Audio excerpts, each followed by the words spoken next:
Hello, everyone, and welcome to Nuuli Forged. Thank you for bearing with us while we had a little technical delay. Uh, our glorious Matt here is actually on location and had to get set up. So that's what that was all about. Okay. Oops, one little thing there. Oh Your God. TV is actually my key light right now, so I'm gonna turn it slightly toward me. Sure. Aha. Indeed, he Basking in those Matt is LEDs. streaming live from my living room. So isn't that Live fun? from your living room. That needs to be the name of this episode. And Ives Got It has just joined the party, resubscribing. Woohoo. In celebration of streaming on location. Thank you very much. Awesome. Well appreciated. Woohoo! You're the best. Cool. And the puppy is crying in the other room. Oh yes, there's also a new puppy in the family. Who's Sarah not has, so there might be some puppy yelps or puppy coaxing at various points of the evening, um, which will be fun and fine, and it'll be great. Sadly, we are down an Amber this evening and a Tanner, who had some. They had other commitments and things to deal with tonight. So we love them both, and we miss them, and we'll see them as soon as we can. But such is the way of things, and in real life gets in the way of fun sometimes, and that's okay. Okay. In the meantime, let's go around and do some intros with our people who are available with us tonight. And let's tell me, dear friends, introduce yourselves, your characters, and tell me what would your character do, or what would your character choose between an apple and an orange? And tell me why. And let's start up in this corner with Mike. My name is Mike, and I play Defect, Warforged Barbarian. And between an apple and an orange, um, I feel like he would go for the apple. But I'm trying to think why he would do that. Um, I imagine it has something to do with the axe chopping down a tree, but that can also be said for the orange tree as well. But I don't know. I'm just leaning towards that apple tree. Maybe it's just easier to cut down. I'm going with Okay. that. All right. Easier to cut down an apple tree than an orange tree? I don't know if that's true, but I'll buy it. No I idea. don't know if that's true either. Um, but who's going to fact check me, right? Can't. No one can fact check me. I don't know. Really I've just got it as a good. glorious, talented mod. Maybe he can find out if it's easier to chop down a apple tree or an orange tree. Yeah, that's right. Okay, Google's Google. perfect. Do you prefer apples or oranges? Cool. Moving right along to Sarah. Hey, that's me. My name is Sarah, and I play Olive, the half-orc druid, who would certainly choose apple because I'm pretty sure she's never seen an orange. Fair, fair. She's not from a tropical climate, and I feel like Southbrook probably grows apples and probably doesn't grow oranges. Yeah, that's true. Apples kind of grow in a lot of places, so I would buy that. Very cool. And then last but not least is Spoot is Matt. Hello, Spoot is Matt, and I am also Matt, playing Spoot. And I think that an apple would be Spoot's preference just because it's probably a pain in the butt to try to get an orange peeled with his big gnarly paws. I mean, you do have claws. You can slice right in through that skin. Yeah, I went back and forth in that because I was like, oh, Spoot's patient enough to open an orange. But also, I've never seen a turtle eat an orange, but I have seen them eat an apple. So, I'm sure there's There you go. videos of turtles eating oranges somewhere on the internet. gotta be. All right, get on it. I've got it. Or just throwing all this random crap at him. This is what you get for being a. No, I'm just kidding. Aw. No, I'm just kidding. He's part of the Nuuli family. All Oh right. no, he's now our researcher. Yes. Well, I am Jared. I am the dungeon master here. I do all the people who are not a player character, which has nothing to do with personal dissociative identity disorder or anything at all. Promise. But yeah, so let's dive right in and find out what happened last time on Nuuli Forged. Our heroes waged into a battle against unknown forces in the home of a wizard that they knew as Fluxus, whom they had not yet met but had heard about from an awakened raccoon named Jersey. With Defect taking on the bulk of the soldiers single-handedly, the others encountered more skillful obstacles in their opponents.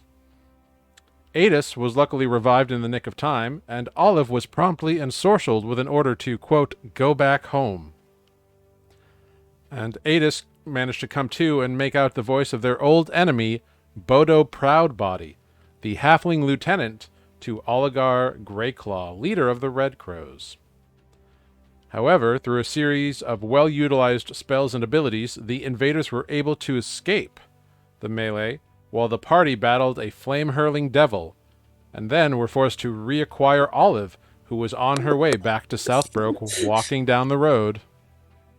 Or, well, there's no road here, but you get the point.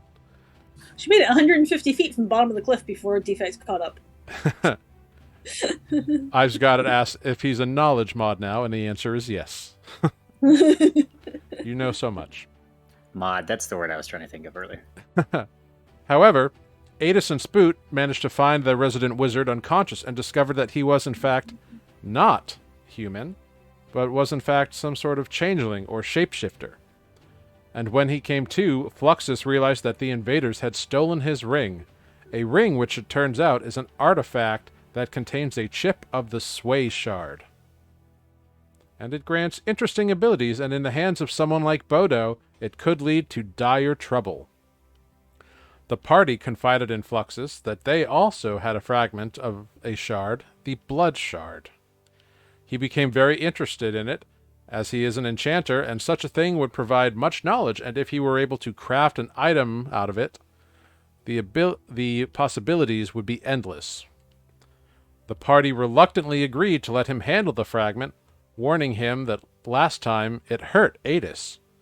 Undeterred, he carefully picked it up and examined the red gem before returning it to the box, much to the surprise of the party, especially Greg. So you are all in this study on various chairs and pillows sitting on the floor. You have seen Fluxus in his human appearance pick up the fragment of the blood shard that you have, look at it, inspect it, and put it down, and you all see Grig's eyes go wide, and you can tell that they are going to want to jump and pounce on this thing as soon as possible.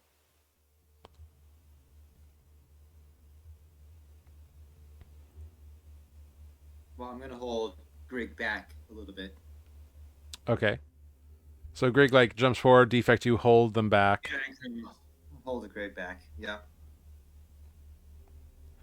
Well, I someone don't else wants see to why try that it. was... Sorry?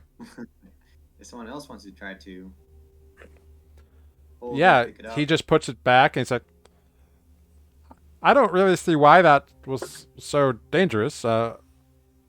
I imagine it was because you tried to remove it from whatever this creature that you said was holding on to it, or it was embedded in, this vampire. Yes, that is a good point. We did try to pull it out of its body. I mean, it's So probably then a good it's a thing, because problem. if this is part of the blood shard, then it could have had healing abilities. So by removing it, you probably made it easier to kill such a creature. So that's good. D? Is it safe enough in its current state? I mean, you just picked it up. Oh Obviously. yes. Well, it didn't do anything to me, at least. And the shards the fragments contain power, but without direction, without a purpose, which is what is kind of instilled in them during the crafting of an item and bonding them to an item, that's what kind of activates its powers and gives it a focus. Just inert, they will influence the area around them over time, I'm sure. That's kind of what this whole area that I live in is all about. All this glimmering void is all about magic being extremely powerful and unpredictable.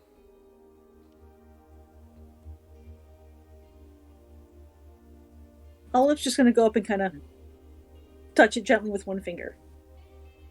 Nothing happens. I let Greg go. And I'll allow Greg to pick it up. Yeah, I'm sure they pounce on it and they like start looking it up and examining it and just muttering and asking all kinds of questions to no one in particular. Sounds like Greg. to no one. Adis just kind of looks on and kind of leans back just in case. But nothing happens to Greg Nope. when they pick it up. No. Nope. They are unharmed. Do they feel a surge of power? You don't know. Thanos like grabbing that stone and just. I mean, did it feel any different than a piece of rock when I poked it? It felt like touching a smooth, kind of sharp-edged gem. But other than that, no. Says Spoot aloud. It is worth reminding Spoot that he has had an interaction with this item previously when he cast Identify on it, and it almost gave him a nosebleed. If you recall that moment. Yeah, I do now. So what you're saying is perhaps enlarging it is not the thing to do. Perhaps holding it for long periods of time is not the thing to do. Have I shared already with Flux the reaction I had when I cast Identify? No, not at all. Perhaps that is something I do now. Okay. Oh gosh, I gotta find in my notes the description because I'm sure I wrote it down. But I'll just say to Flux, this is, I mean, you'll forgive me if I'm a little extra careful around this. When I tried to identify it, I was met with a rather almost violent reaction from this gem. And yeah, well, I'm still trying to remember exactly the sort of vision it gave me, but it was not pleasant. Oh, I understand. I mean, I've never had a pure fragment to identify before. But I can imagine it must have been quite intense. Perhaps I was a little overzealous trying to identify something with, such power inside. Well, how else are you going to know what it is? Well, I'm still not sure I do know. Well, it's a fragment of the blood shard. Well, yes, I understand that, but what it's truly capable of, I still am not sure I understand. Well, as I said previously, that's the thing about these shards. They are just power and potential. They can be guided by imbuing items with them or crafting things or and it's a complicated process, enchanting items and such things. But the way magic items work in general is once one has been discovered and documented, you can recreate it. If you follow the right procedures, you have the right materials and the time and the effort, and you get the right incantations involved. It's a process. But it can be done, and each enchanter usually puts their own little zing on it and whatnot. But with these, because they are unlimited potential in and of themselves, they have certain things that they can influence by their nature. But the pure, unlimited power and potential of these, or fractions of that these possess, is just, it's mind-boggling. And you can all tell that he's very flustered by it, but in an excited way. Like he can't quite. He knows kind of what he wants to say, but he doesn't know how to describe it. Maybe. Exactly. You can tell that he's trying to figure out a way to talk about it in terms that people who don't study magic and enchant items can understand. That's fair. Spoot will respond. One thing I do remember from the experience is that it seemed to hold the power of both pain and healing, Yes, that is which the nature of the blood shard. gives me pause because I can see the potential in it being a powerful, um, enchantment for its healing properties. But I don't know how you keep it from unleashing, I guess, its properties that could cause pain. Well, that's what I was talking about earlier about intent. If you were to put this fragment of the blood shard into a weapon, and if you were during the Sounds like a process, terrible idea. I mean, it's been done. But if you were to do it, and if your intent was about vengeance and violence and how to really hurt people, it would become a very deadly item, a very deadly weapon. However, if you were to enchant this into maybe a more benign item or even a weapon, A shield, maybe? maybe a shield that, and you were thinking about protection and healing and how to keep people safe, it would activate a different side of its aspect. And it would be safe from the other aspects because of the intent, yes? It again, yes, it's all about the intent of the crafter and of the purpose of the item. These fragments, there are legends that say the original Progenerus, or the original Arcanumum Progenerus, was sentient in some way. And then when it was destroyed, that sentience kind of got broken up amongst the shards. And then when the shards became fragments, it was diminished even further. So it's possible that there's no real will in them anymore, but there's maybe. I mean, this is just a theory. There's no actual proof of any of this. So there's no will, but there is drive, if that makes sense. I think so. And Spoot will kind of look like he's lost in thought for a minute. He'll sort of look down at his shield and then he won't say anything. Mm-hmm. So Fluxus is happy to talk about more about the shard if you want, or we can fast forward into another prospect. It's up to you. Do you have any more questions you would like to ask him? Are we in danger anymore? No. No. Okay. The invaders ran off, and when they got to the bottom of the cliff, split into different directions. So we can't follow them and get the shard back. I was about to say we didn't give chase, obviously. I Yeah. just looked at my health and I was like, you were, those of you who were not ensorcelled to go home were kind of stuck in a battle against a flaming devil that was hurling fire at y'all. It gave them just enough time to get far enough away, and who would you have followed? Only one of you could have seen Bodo at the time. Grig had used see invisibility, so. And she did chuck some things at him. Yeah, they did attempt to shoot off a spell at them. But anyway, I say we should probably rest then if there's nothing else we can do. Because I don't know how the rest of the party's doing. I guess I could do a medicine check, but I'm not doing so great.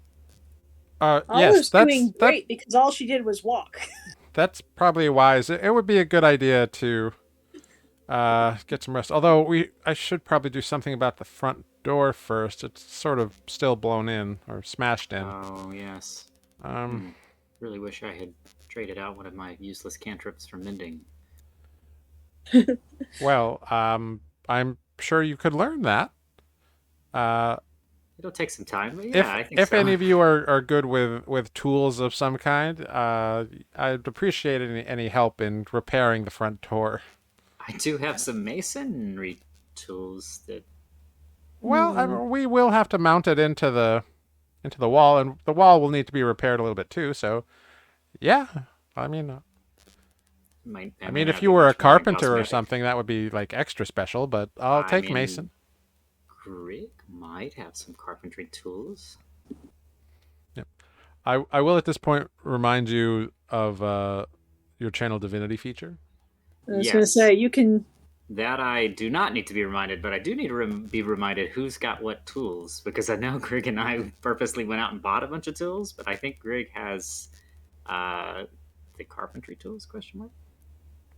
Uh, Olive has nothing useful. let me see what Grig might I'm have. looking because I have like mining tools, which is not useful. Masonry. Um, Yeah, I have They have herbal. woodcarvers tools and smiths tools. so maybe we didn't get carpentry tools. Flux, do you have any carpentry tools? I could see if I could be handy with any of them. Oh yes, I've got some basic tools. You're more than welcome to use them. Cartographical tools, that's the other one I have that's not useful right now. I Indeed. can draw a map from here to your door. Well, I know where my front door is. It's downstairs on the right. But do you have a map? Why would I Showing me need a what map? this. I'm just kidding. Yeah, I will take care of tools if We have a map. We looked at it all last week. I will take some tools and see what I can do with them. Great. So you're gonna help him out with building the door or fixing it to some degree. Correct, and I will use my channel divinity, which I will double check the time. I think it only gives me like 10 minutes. Yeah. Yeah, there's something like that. Yeah, 10 minutes. But I mean, might be enough to get started on that door. Yeah, totally. Well, if Cool. you need any metal heated for forging, I can do that for you. I mean, the idea with the knowledge of the ages is that I am proficient for 10 minutes, so I would work as someone who has done it their entire life for 10 minutes. Yeah, pretty much. Okay, so how long do we think it takes to reset a door? Half an hour? I A don't know. lot of the door itself is actually not horribly destroyed. It was kind of blasted right off its hinges by the battering ram of the ogre. Uh, so it actually doesn't take too long to kind of get it reset, and he does some magic to like make the wall kind of liquidy for a moment to kind of like set things. Overall, it probably takes an hour of work. But it's not all carpentry work. It's just part of it is. So I'd say with one use of the feature, you can be helpful enough. And even after that, like swinging a hammer to hit a nail isn't something you need to be proficient in That's necessarily. true. Like if you were like measuring and designing, then like carpentry proficiency comes into more of a play. That's fair. I've often, this is a side note, I've often wondered if like I retain any bit of these uses. Like 10 minutes of being proficient, do I like when it's up? Do I'm like, this hammer feels easier to swing now, but like marginally. I mean, yeah, once you've done something, I think you know the basics of it, but you don't retain all like the vast store of knowledge that you gain when you use the feature. Right. Yeah, fair enough. Because But like if I you like the just when you need idea that someone, essentially imagine this, when you use the feature, it's like, oh, here's all the README file about carpentry, and then when the feature goes away, it's like, I know I used to know. right, but yeah, it's like forgetting something. I don't know. I like the idea that I retain like little fractions of some knowledge you're Yeah, probably still aware that you have to hit the nail with the hammer. with the flat end. Yeah. right. Think of it like, oh, like when you have it, you could like run and program a CNC machine to do some carpentry stuff. But when it goes away, you forget all the programming and you know how to turn it on. Okay. Okay. Kind of like that. Cool. Cool. All right. So I do that, and if we need the masonry tools, I suppose I could justify using another. Yeah, that's definitely helpful in the process. So 'Cause yeah, if we're gonna do a rest anytime soon, I should get those back. yeah. So you spend an hour with him doing that. What are Defect and Olive doing while they fix the door? Are you going to help at all, or are you going to? Oh, yeah, I'll help. All right, cool. Help if the hinges need to be heated up to be, reformed. I can do that. Cool. Sure. Yeah. You make them hot, and Defect touches them and goes, "Ow." Yeah. But yeah, you all work together, get the door up, no problem, easy enough to do. Yeah, I could do several d8 of fire damage. And the hinges slowly melt as you. Fun thing about that spell, it actually doesn't melt any metal; it just heats it up. Just Okay, heats it up that's real hot. fair. That's fair. I guess it's not called melt metal. That would, Right. It glows red hot. that Yeah. would be a Pokemon. Yeah. So if it was glowing red hot, presumably you could hit it with a hammer and reform it. Who knows? But anyway, you get this door fixed up. I don't know. And then moving I'm back trying to in, be cool. Fluxus kind of looks at the piles of dust and the mess downstairs and the various suits of armor and the few bodies that were not dusted. I'll have to do something about those. But that armor might be useful. Maybe I can replace... And he kind of looks over at the, cut up and destroyed golems. Maybe I can do something and replace those with some of these armor pieces. I'll have to look into it. Anyway, so let's see. Let me see what I can do about fixing some food for us, and then we can get some rest, because I'm pretty tired. I was knocked unconscious for a while, so... I don't think that qualifies as a short rest. No. It was not very restful, and quite painful, actually. Very cold. Well, let's get about this. And he spends some time and manages to make not like an amazing meal. He's not really he's a functional cook. He's not like an artist about it.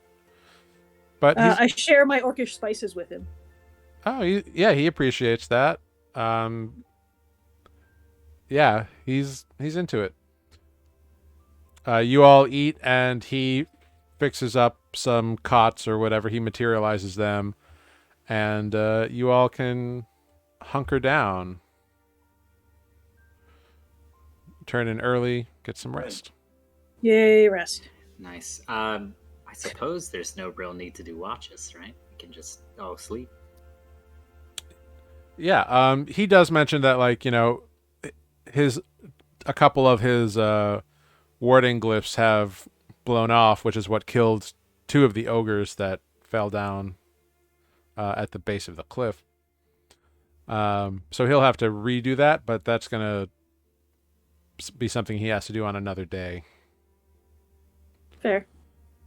But he does say he's usually left alone up here, because that's why he raised the ground as he did, in order to have his house be kept away from most things. And the flying creatures that kind of inhabit the area have learned to stay away through judicious use of offensive ranged spells. Fair. Very nice. Yeah. So he feels pretty secure, but then he felt that way before these renegades came and busted in his door. So who knows? Yeah, this lead me to Fair. wonder how they found him. Well, Yeah. he had that shard that they were searching for, so he doesn't have it anymore. We did know that would happen. People would come after it. Surprisingly, we still have ours. He did also mention that he did not ever tell anyone that he had this thing. Ooh, the plot thickens. So, of course, now ours is here, so that might not actually improve things if they're tracking shards. Who knows?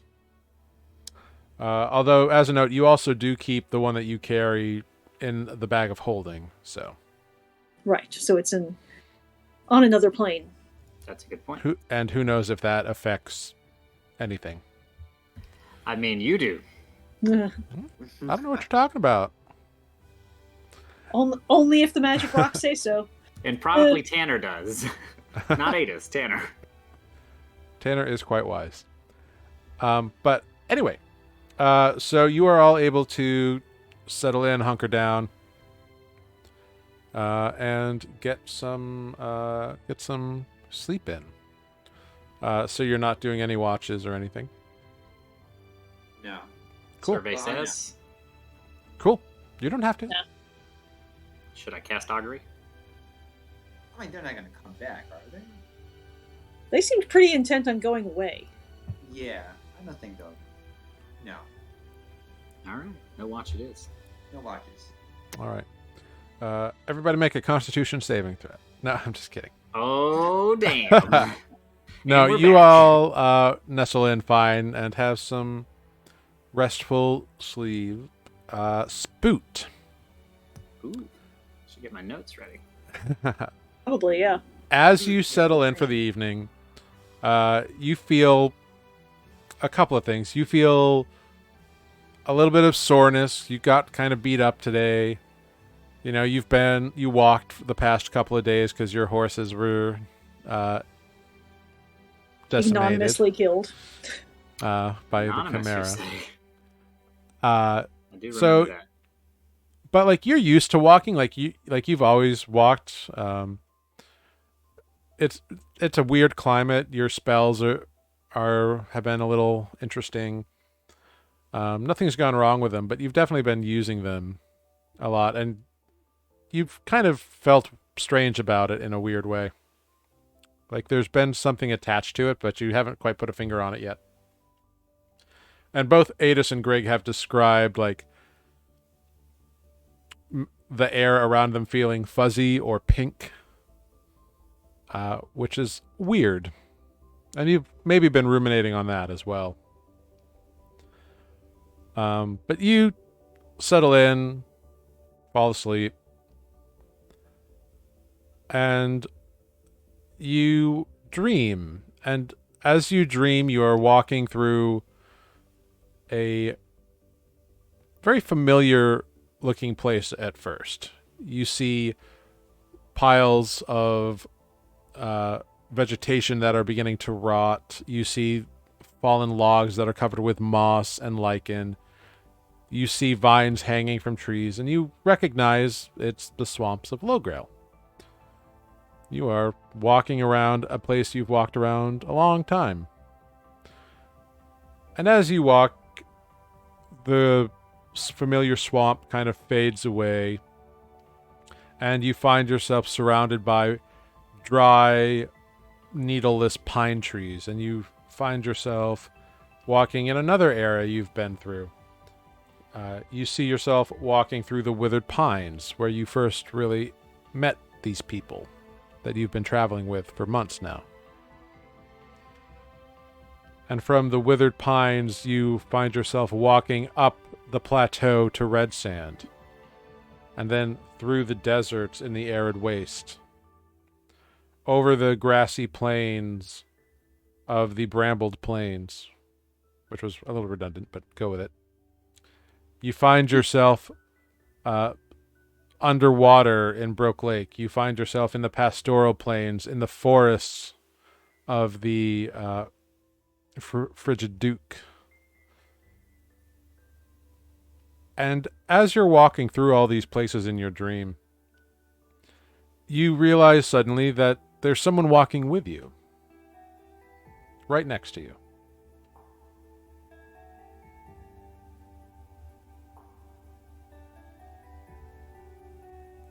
Oh, that's my cue. I mean, they're just walking next to you. Roll initiative? No, I'm just kidding. I look. Who is walking beside me? Is it someone familiar? It is someone familiar.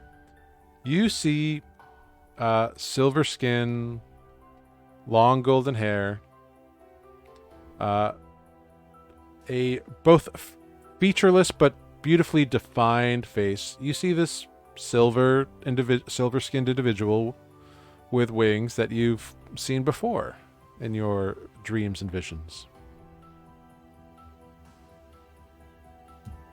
Oh. I should have known I would meet you here. I did tell you I'd be checking in on you from time to time, Spoot. I do appreciate that, truly.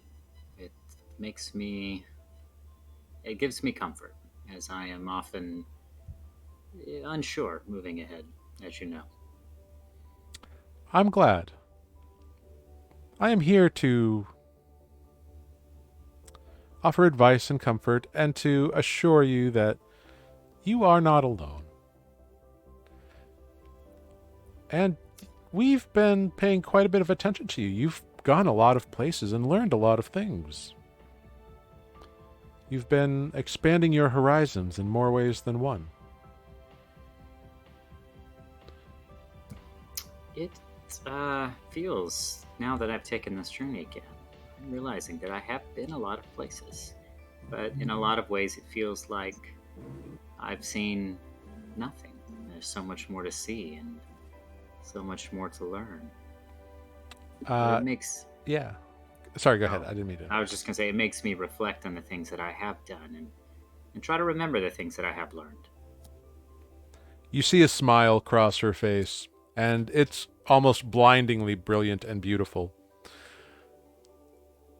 There's always more to learn. And the fact that you want to do so is a great indicator of the potential you have.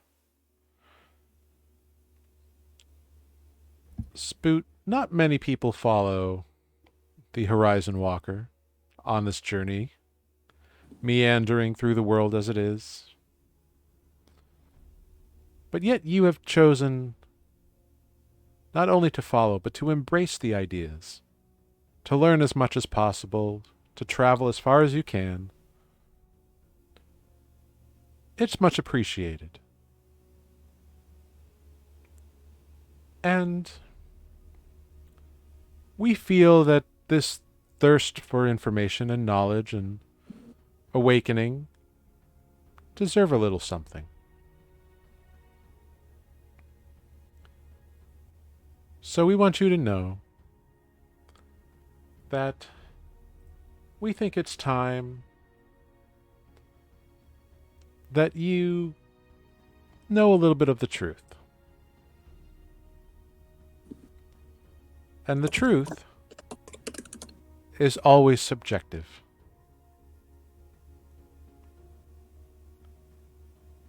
Sorry, I read the chat. I shouldn't have. This is a serious moment. Oh, you people are just horrible. I'm with you. I'm back with you. I'm sorry. See what I got to deal with here? Good time. The funny thing is, Rubes, the all of them. doesn't know. They can't see it. I know. The chat is not currently available to the stream. I'm not going to show them because you're all horrible people. All of them. Ugh. But very quick. God, you're all Anyway, I'm fired. back with you. Serious moment. I've just got it. You're right. You do have no idea what you have to deal with. Oh, and he found out quite a bit about the hardness of various trees. So thanks for that. Yeah. Oh wow. Oh, helpful. Wow. So it would be easier to chop down an apple tree, I suppose. So good job. Good choice. Anyway. So, Spoot, this individual has just informed you that there's a bit of truth that they want you to know, and that truth is always subjective.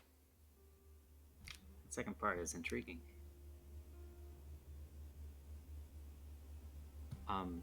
Sorry, I'm listening. I'm of course very interested.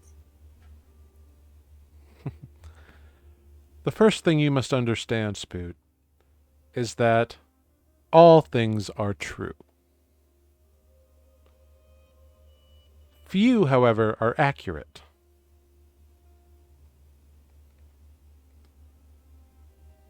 And there are times when we must know the truth about something objectively and personally. And so we offer you this boon. And when you wake, you will know the truth. And she leans forward, and like, you're a tall turtle. She leans down and kisses you on the top of your head because she's easily 8 feet taller than you. Like, she's a large woman. Fair enough. But yeah, she kisses you on the top of your head and then smiles once again. And you see her kind of dissolve away. And you hear, as she does so, a little voice. We'll be checking in on you again. See you soon. And your dream returns to images of your adventures, past and potential.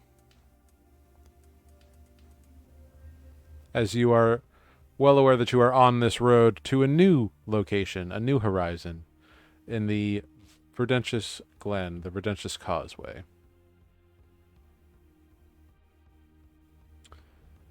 Okay, very interesting. I'm going to jot all this down. Yes. You all get some rest. You all awaken. Spoot, during your morning prayers or whatever your morning rituals are that you gain your spells back, you realize that you have a new ability. What? Yeah. You leveled up? He did not level up. Wouldn't that be some shit? You were gone for 5 sessions, and now you level up. No. Spoot has been traveling enough and investigating things and learning things long enough where he has now gained an ability that we will call Know the Truth. So I will send you the details about that, and you can just mark that down. I Sounds will. like something my wife has. Know the truth. Very cool. Yeah. Passive insight is now 27. I'm just kidding. Take that, Adis. Yeah, it's all just to Combat Adis's to passive combat abilities. Adis's passive abilities. It's this not so subtle competition that I keep bringing up as a player. No, yes, player. Right. Yeah. So if you check the chat, Spoot, you will see a private message that tells you what this does. Ah, very cool. And some more snarky comments. Indeed. I'm working my way back up on those. So you all wake up. Spoot, you realize you have this ability. And the rest of you waken well rested. Everybody gets a long rest. You get half of your expended hit die back. Yeah. Long rest, yes? Yep, That's what I long heard. rest. Awesome.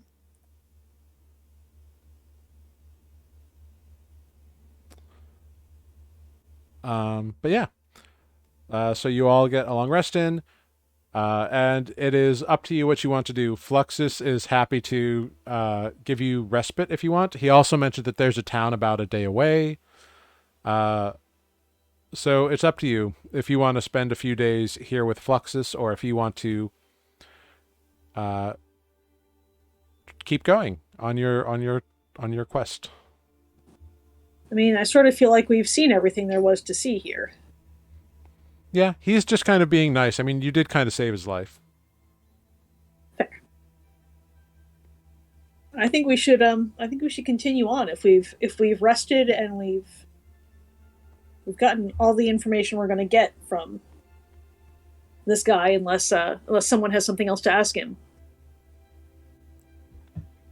I can't think of anything to ask you now. There's so many other things in my mind, but You can always send him a message. I know. I was going to ask. I would love Flux to be able to maybe keep in contact in the future if there's some help we may need in dealing with this shard, or if we can find anything out in recovering yours. Is it okay to send you a message at some time?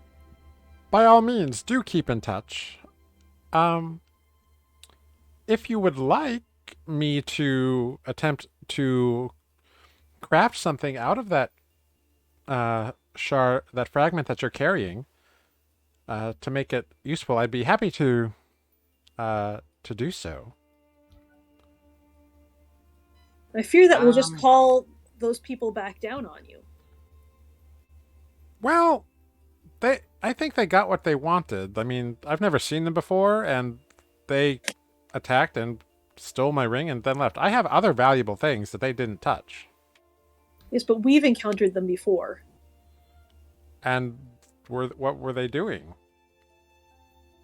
I don't know. Causing I'm asking. trouble, causing trouble in the town and setting people on fire. Um, I mean, we didn't have a fragment at that point. Right, but But, they weren't. But they were actively looking for them at the time. I just, you know. I mean, there is some group that is. We've been told about people looking for shards, so Well, a lot of people look for them. They're Is powerful items and objects, and if you can find a raw one, you can find someone with enough skill, like myself, to attempt to fashion it into something useful, as opposed to just a potential power source. I Bad idea, says Greg. I think, Happy. says Spoot with a pause, that you will be better prepared in the future if they were to somehow come back. Yeah, I'm going to set more wards on the house. I never really had any, like, incursion before, but I'm going to make it a little more stalwart, I think. Can I? This may be unnecessary. Can I inside check the Mhm. offer to grab something? Absolutely.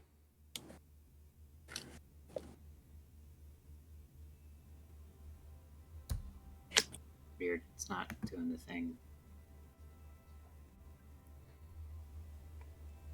Go ahead, roll an insight check. Yeah, it's not doing the. Maybe it froze. Hang on one sec. There it goes. There you go. Wow. yay! Wow, a 26. So here's what you learn on a 26 insight spoot. Not only is he very transparent in his offer, like you can tell, like he wants, he doesn't care what he makes. He just wants to have the chance to make something out of it, and he'll do it for you because one, you saved his life, and two, he wants the challenge and he wants the project. You even get the sense that he doesn't even necessarily want to keep whatever he creates. He just wants to be able to say that he made it and learn from the experience. It's it's mostly like academic and like professional pride as an enchanter that's driving him. It's like, imagine if you had like a big career goal, like a milestone, and you were within inches of being able to achieve it. That's how he's feeling right now. Grig, can I see the fragment, please? Greg begrudgingly, after a few minutes, hands you the box out of the bag of holding. Thank you, Grig. I have a very good feeling about this. And I'm gonna look back at Flux when I say this. I think I will take you up on that offer. And I think there's a reason that we've crossed paths and you've encountered this object.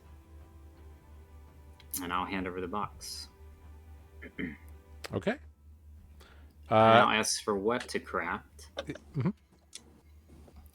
I don't know if the party has a better choice, and I will certainly listen if I'm outvoted, but I can't help but think that perhaps some sort of protective medallion or a shield, even that might offer up some healing properties, could be very useful. I think it's far too dangerous to craft into any sort of weapon.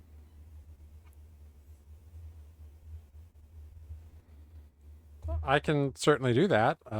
It will take some time. I'll have to figure what it is.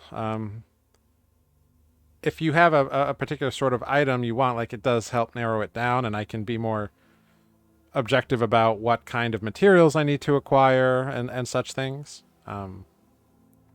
But you mentioned a shield or an amulet? I'm leaning to something is tugging me toward the shield. Do we have any thoughts or objections from the party? Who I would think if wield there's the shield? any option that would allow it to impact more than one of us at a time. Yes, I'm thinking about the healing properties. That if there was some way that it could be used for protection of the party, perhaps. I don't know. I don't know what this is capable of. The only reason I thought of the shield is if it's something that could maybe sustain and protect myself or those near me. If I can use it in some way to protect the party from, I don't know, danger, and perhaps if it had some healing qualities, that's the word I'm looking for. What were you going to say, Mike? Sorry. Who would wield the shield? I Is mean, it the for all risk. of us to share, or is it? Well, yes. At the risk of particular sounding. party member? Oh, sorry. Go ahead. Oh, no, that's it. At the risk of sounding, At the risk of Selfish. sounding selfish, I Maybe. think I'm the only one using the shield. But I Mhm. I say this because I am thinking of how it may be used for the party as a whole. And I don't really know what else. I mean, an amulet may be something, or a ring or something like that could be something passed around to the party. And if it offered some healing qualities, that might be Mhm. something that could be shared. I think it depends on the final product. Will it give health, or heal us, or heal the person holding the shield? Only, it depends on. Right. It's impossible to know until it is completed. It's true. Something stuck out earlier when we talked about the intent of protection, which is the only reason the shield came to my mind. But if we could somehow imbue the intent of healing into maybe a piece of jewelry or a pendant or something, then that might be something that could be passed around to different members that need healing. Or What about the tent? Like, could we do something to the tent so that we can always have uninterrupted long rests? In that sense of a protector, of protecting the people inside the tent from outside attacks? I will. Fluxus will speak up at this point. Well, I feel like you shouldn't harp on this protection angle because that's not what the shards does. It doesn't create an energy field or anything. It's more of like biomanipulation, if you understand what that means. Effect yeah, is it's not the no. it's the intent of like using it for Right. helping someone, aiding someone, whatever. Yeah. No, anyway, obviously, Right. I just don't want you to think that, like, if I put this onto your tent, for example, which then you wouldn't have your tent for however long I need to enchant it, Sure. it would somehow, create an energy dome or bubble. Although there are spells that do that. But, like, it wouldn't do that sort of a thing. Yeah. Out of character, I don't know what really the end product could be. I was thinking if it was something that offered some healing, I don't know if it could be passed on to somebody or if it could keep me healed, so therefore I can use healing spells on other people. That was the kind of like thought. But like if it was like an amulet or a ring or something that offered some healing, maybe it could be like taken off and given to someone who needs healing, or put on someone who needs to stay alive, like defect. I don't know. I mean, obviously we don't know what the outcome could be, so it's hard to say That's the exactly. thing. Right. It seems like even Flux doesn't know how it will demonstrate itself. Whether it'll protect the one that holds it or wears it, versus it gives you the option to heal people around you. Maybe an amulet is safer then, because that could be something I could wear regardless, or you could wear, or whatever. Like it could be passed around, unlike a shield, Right. which is limited to myself or possibly I don't know who else uses a shield. Most of you are Ever. proficient with shields, but not everybody uses them. True. Yeah. I think I have a proficiency in them, but I need my hands free to cast spells. Right. Well, so an amulet or something, jewelry related, something that could be worn like that. Maybe a tiara. A sombrero. I mean, yeah, I guess if we're looking to share it, then an amulet, tiara. I think what's important is unlocking its Hour of healing love. capabilities, because that could benefit everyone. It could be shared. Do we Now, think it has healing capabilities, or we think it's just the inverse of its hurting capabilities? no, I mean that's the two things that Spoot identified when they identified it. It was the pain and the healing, kind of two sides of a coin, I guess. And as Flux said, like if it were fashioned to a weapon, for instance, it might be very potent at that, which I can see the benefit of that as well. But obviously, like Spoot's not going to recommend a weapon. So if someone else wants to speak up, then that's totally fine. And I will also mention, just because we do have 2 players absent, like, if any one of you does not want to give up this very rare thing to this individual right now, you do not have to. Like, essentially, like, you could be like, we'll keep on to it until the whole group can decide. That's true. Yeah, I Like- shouldn't have said like like- hand it off. The Like, idea I is am that- I am just saying, like, he is No. very willing and eager to build it, but it's something that I mean, I- we're going to have to come yeah. back this way, right? It's a one way in, one way out kind of a deal. That's true. it would Yeah, just there would be time lost in the like process of getting it built. So Sure. it's just, Of course. there's multiple ways to go, but like there's 5 of you in the party, so it would be like a majority rules kind of thing. So you would all have to agree. Is the only way I would let you pass off this thing to this guy. Yeah. Yeah, that's fair. I shouldn't have like said that I passed it off, but that's my intent. Mhm. I would make that clear. Defect will trust Spoot on this. Plus, the Flux himself seems trustworthy guy to Defect. Okay. So I'm in.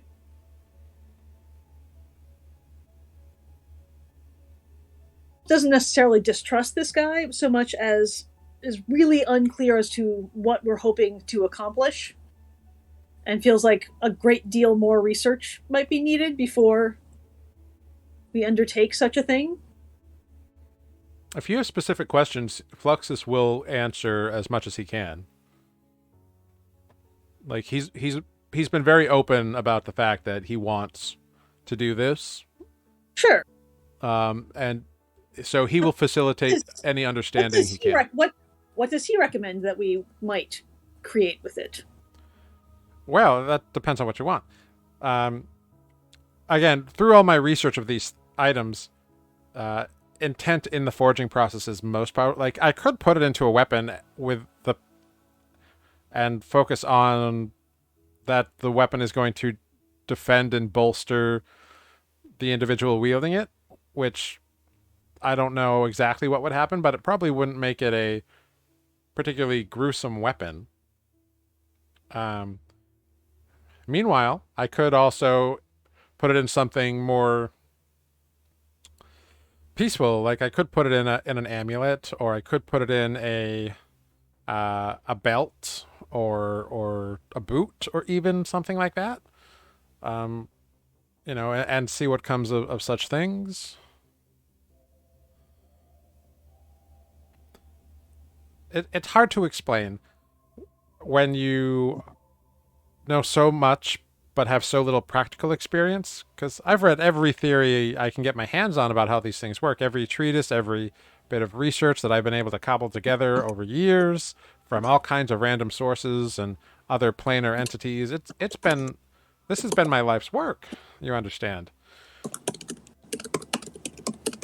And it's going to take time to craft, because such items require very rare materials, and that takes time to procure, especially out here. But I want you to understand, like, I'm willing to do this. I want to do this. But I understand that you're all concerned. Like, it's a rare thing. It's powerful, and,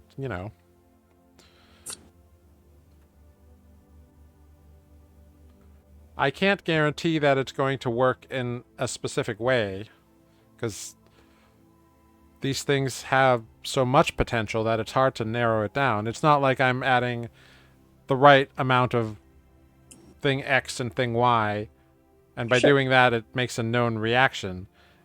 These are potentially unlimited within a very small scope, I admit, but the potential's vast. Well, I also feel like we know there are people out there hunting for these, and uh, maybe we should give you some time to rebuild your defenses before we leave you here with another thing that's going to attract people to you. I mean, I can get most of it done in a couple of days, so it's not really that big of a deal. I'm just going to add a lot more wards and explodey bits. How did they know that you had this ring? I don't know. That's what worries me. Power calls to power. What did Sure. this ring do anyway? Well, like I said, it allowed me to... Animated raccoons. No, that was a different spell. Oh. No, it allowed me to change nature a little bit, and I could breathe different breath weapons, kind of similar to like a magical spell that I've read about. And I could, I mean, I can naturally change my shape, but I could do even more, push it a little farther because of the ring. Because variety allowed me to change my thing. You see, that's what the sway shard does. It's a vessel of change and implementation of desires and wants and whims. There's nothing about the sway shard in and of itself that says, oh, every item will make you like breathe lightning or anything like that. Right. But it allowed me to gain the ability to change certain things at certain times. Right. So the yellow shard is change, and the red one is essentially life, whether the giving or the taking.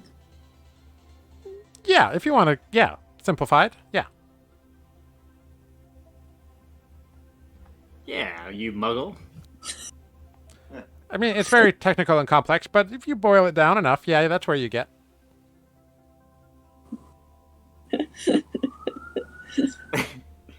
Well, Spoot will remind everyone that, like, if we wanted, okay, so out of character, if we want to wait till the rest of the party's here, that's understandable.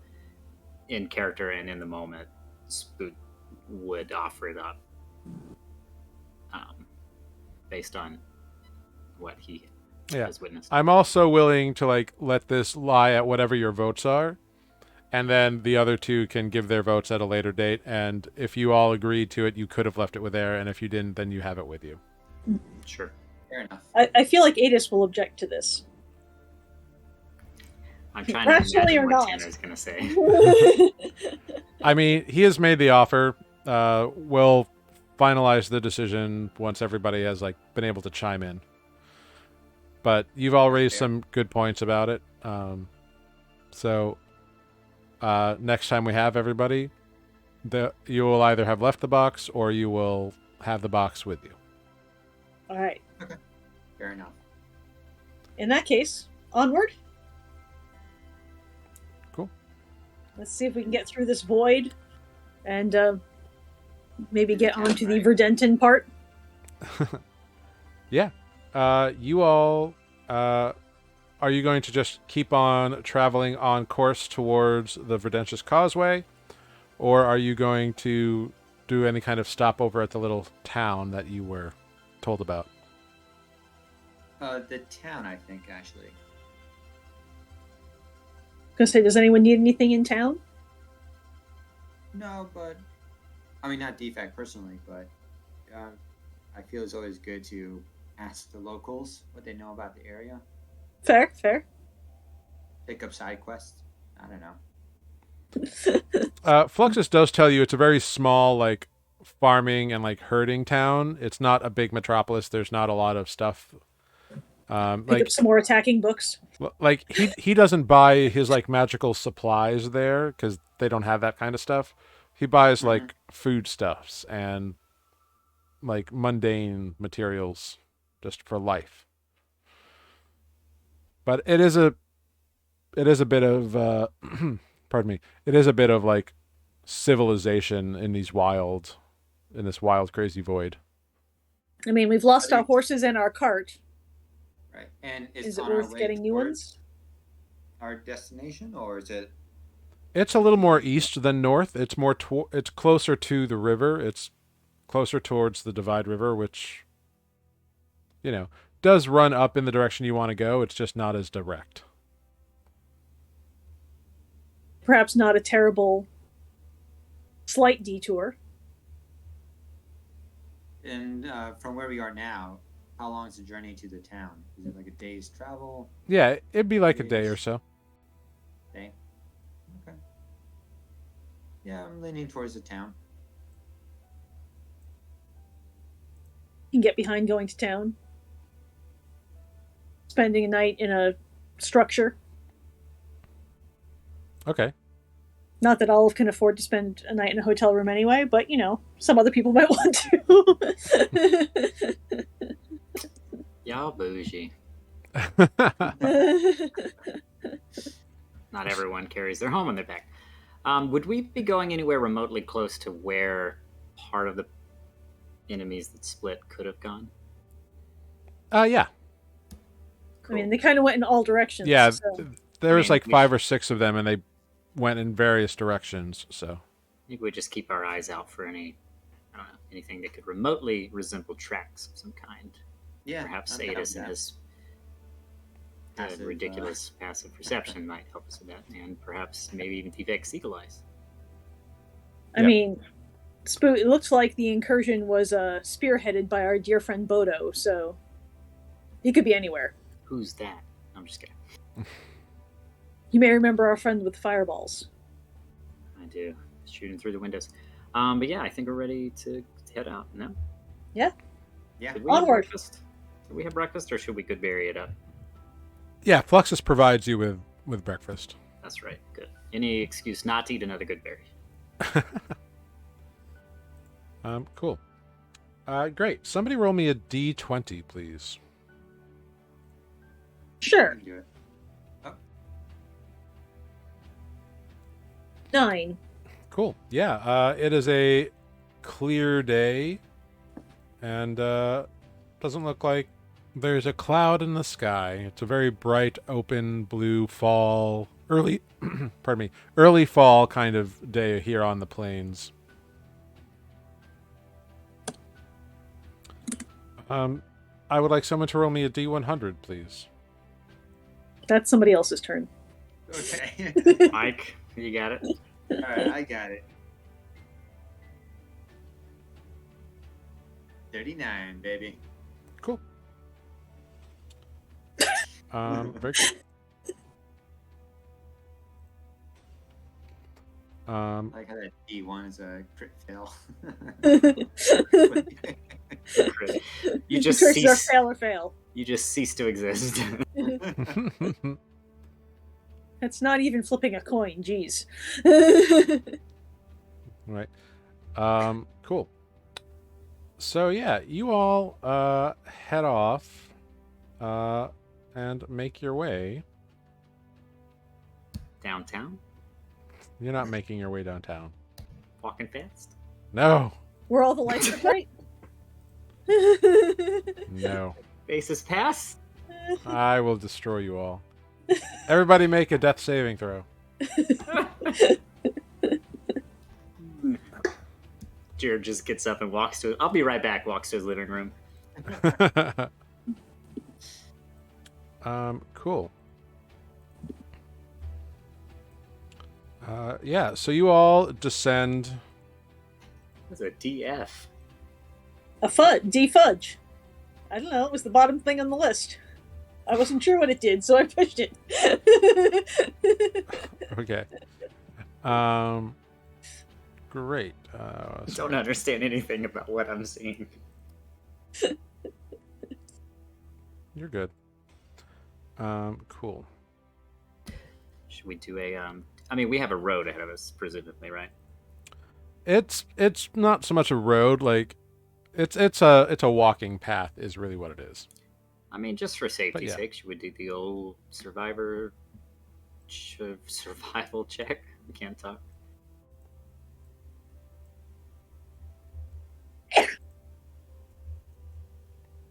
Olive is proficient in that. I mean, she doesn't have Adis's perception, but I was about to say 3 of us are, but Adis definitely Olive, tops the take, cake. Take the lead. All right. I'm proficient in it, and it's also that's my my spellcasting. What do you call it? Stat. My spellcasting stat. Mm-hmm. Yeah, wisdom. What is your wisdom at, out of curiosity? 18? Yes. Nice. Very wise. Cool. What'd you For get? an orc. Just kidding. 18. Cool. Or a 20 if people wanted to help me. Well, we'll stick with the 18. That's fine. You are able to find the direction to town. Like the directions were good. It's a bright, clear sky. There's no clouds in the way or anything. So you're able to traverse that way fairly easily. Yeah, which is great and grand.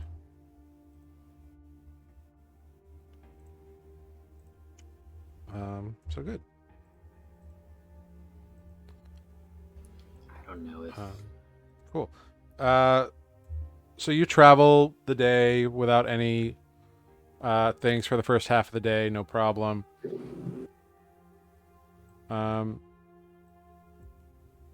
Everybody go ahead, just give me a perception check, if you would be so kind. You know what? I'm going to offer myself guidance just in case. Wah, wah. That is not what I meant to do. Congratulations. Oh, well, you know, sometimes you win, sometimes you spoot. Sometimes you win, sometimes you spoot. Oh, you guys made me spoot. Aww. So many applications for the verb. Cool. So spoot with a 23. You discover or you see that there are tracks in the ground. You don't know what they are, but you see that there are tracks. Can I take a closer look? Yeah, make a survival check. I'm just going to give myself guidance all the time now. Oh, I'm going to need it. Ooh, a natural 1. Okay. Roll your guidance if you want. I fixed it. I fixed it. Okay, with an 11, they are humanoid. Says Spook. I've seen these feet before. Have you? Something with feet walked through here. I will draw attention to I will let Adis know, and perhaps Olive even, that there are tracks here of humanoid origin. I will investigate these tracks. Okay. Go ahead, make a survival check. 19. You gotta show me up, don't you? Uh-huh. Some guidance? Yeah. Olive, you I'm your nature recognize that not only are these like humanoid tracks, but from the gait, from the depth of them, you figure they're probably like people of orcish heritage, much like yourself. I Some knew these orcs came feet looked through here. familiar. Yeah. Been staring at your feet lately. Not sure how I feel about that. I might need to get some new shoes when we get to town. Yeah.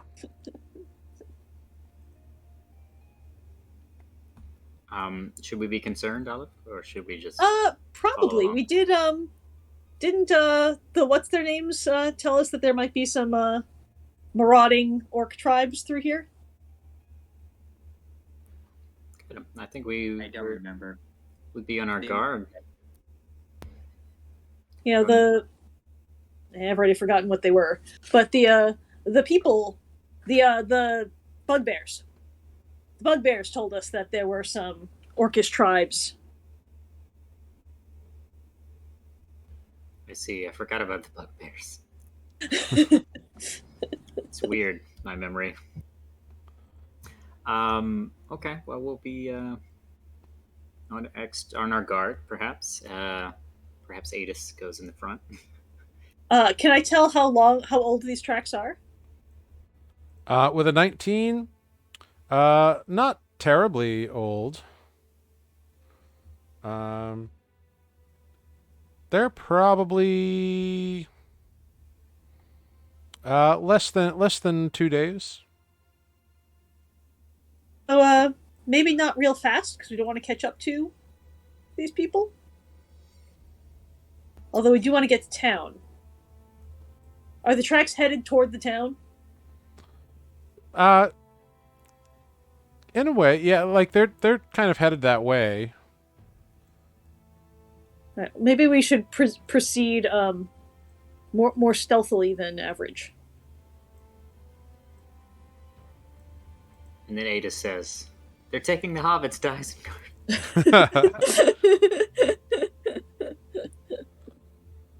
So sorry. Yeah. Okay. Let's just be cautious, not rush on our way in, and keep an eye out for any ambushes. Cool. Yeah.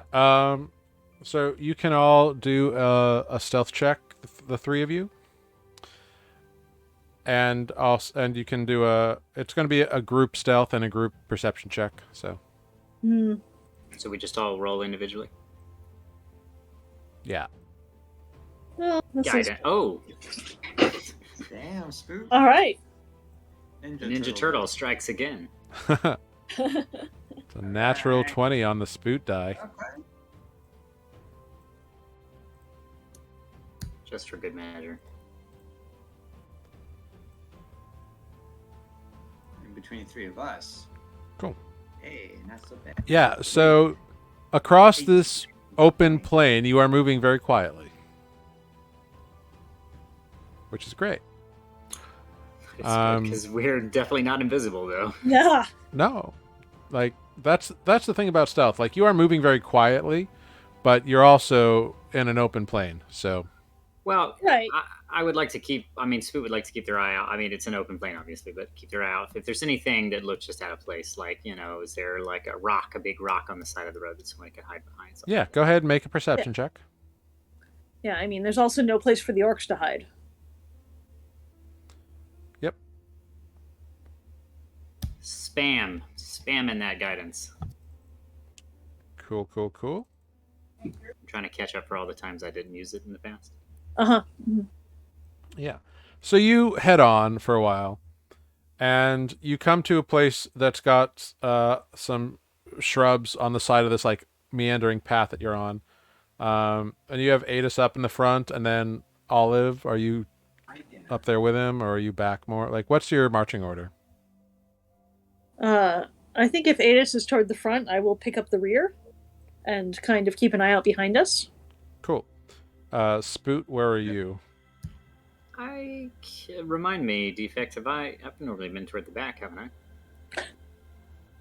Normally you're in the back, yeah, I think. Or in the middle. I feel like Adis usually takes up the lead. I'm usually right behind Adis, followed by Greg. And then it's like between you and Olive in the back. All right, I'll take up the rear. Cool. So yeah, as the rest of the party moves forward, Spoot, you see that like there's some movement in a bush, kind of off to one side. Like it's a very low scrub brush kind of thing, and behind it you see like the glinting of metal, and the glinting of, the glinting of metal, and you see, and a flash of movement catches your eye up over a little like rise, and you see forms just start rushing over the mountain, over the hill there, and a bevy of orcs just starts rushing towards you all, and some pop out of this bush that you saw. Do I have time to kind of give a quick shout to the party of like... Yeah, you're all on guard. I'm going to need everybody to get ready to take a break because we'll come back to some combat right after a little 5-minute bio break. So Yeehaw. it's going to be fun and exciting. So stick around, everyone. We will be back in a short 5 minutes. Aye, aye. And then we'll see what happens in this orc battle. Ooh. Diplomacy.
Hello, everyone. We are back.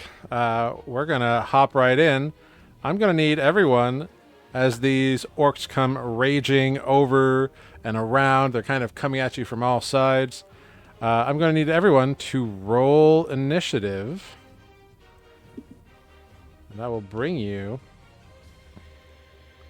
to where we are to give you all a good look on. Well, apparently I clicked my thing before you changed the thing because... No, I have it. You're good. Who's running Adis this evening? Oh gosh, I didn't Ooh. think of that. I have done it in the past, albeit poorly. I did kill a dragon though. No, I didn't. He did. Nah, he showed up just in time to kill the damn dragon. I mean, I can run Greg.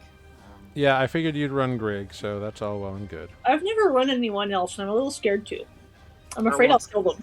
All right. I won't take it from you if you want to. Otherwise, I'm happy to do it. All right, so we'll just have Matt run Adis for this little Ooh, that's a lot of adventure. orcs. Are there any trees nearby? There's some scrub brush, but that's about Great. it. Misty step. No, I'm just kidding. Right into the cool. melee on the second floor. That didn't go so well for him last time. Indeed. Well, cool. Wonderful. So, do I have everyone's initiative here? I think so. You're missing Adis. So That's just my go ahead. fault. Yep. Click on Adis and roll some initiative for me. If you'd be so kind. Gotta remember how to get to his page. Sorry, If you click on the campaign title, it'll show you the list of characters. And I will actually reset him to having had a long rest, so you can see all of his stuff. I'll stand by. Well, I guess I could roll initiative in the meantime, yeah. Yeah. Cool. He has had a long rest. All right. So Adis has a 7, which is great. All right. Here we I can go. never put myself in the damn turn order. It's just a window that's in my way that I keep pushing around the screen. At the top of the initiative order, we have Greg. Yes, Greg is going to see all these orcs around and be like, "Ruh-ohs." And they will make Chomper in protector mode. All right. Pow. Chomper. And that's the action. And as a bonus, do you want me to roll again for the protector, or No, that's fine. accidentally? That's fine. Yeah. So everybody, including Chomper, gets 10 temporary hit points. Woohoo!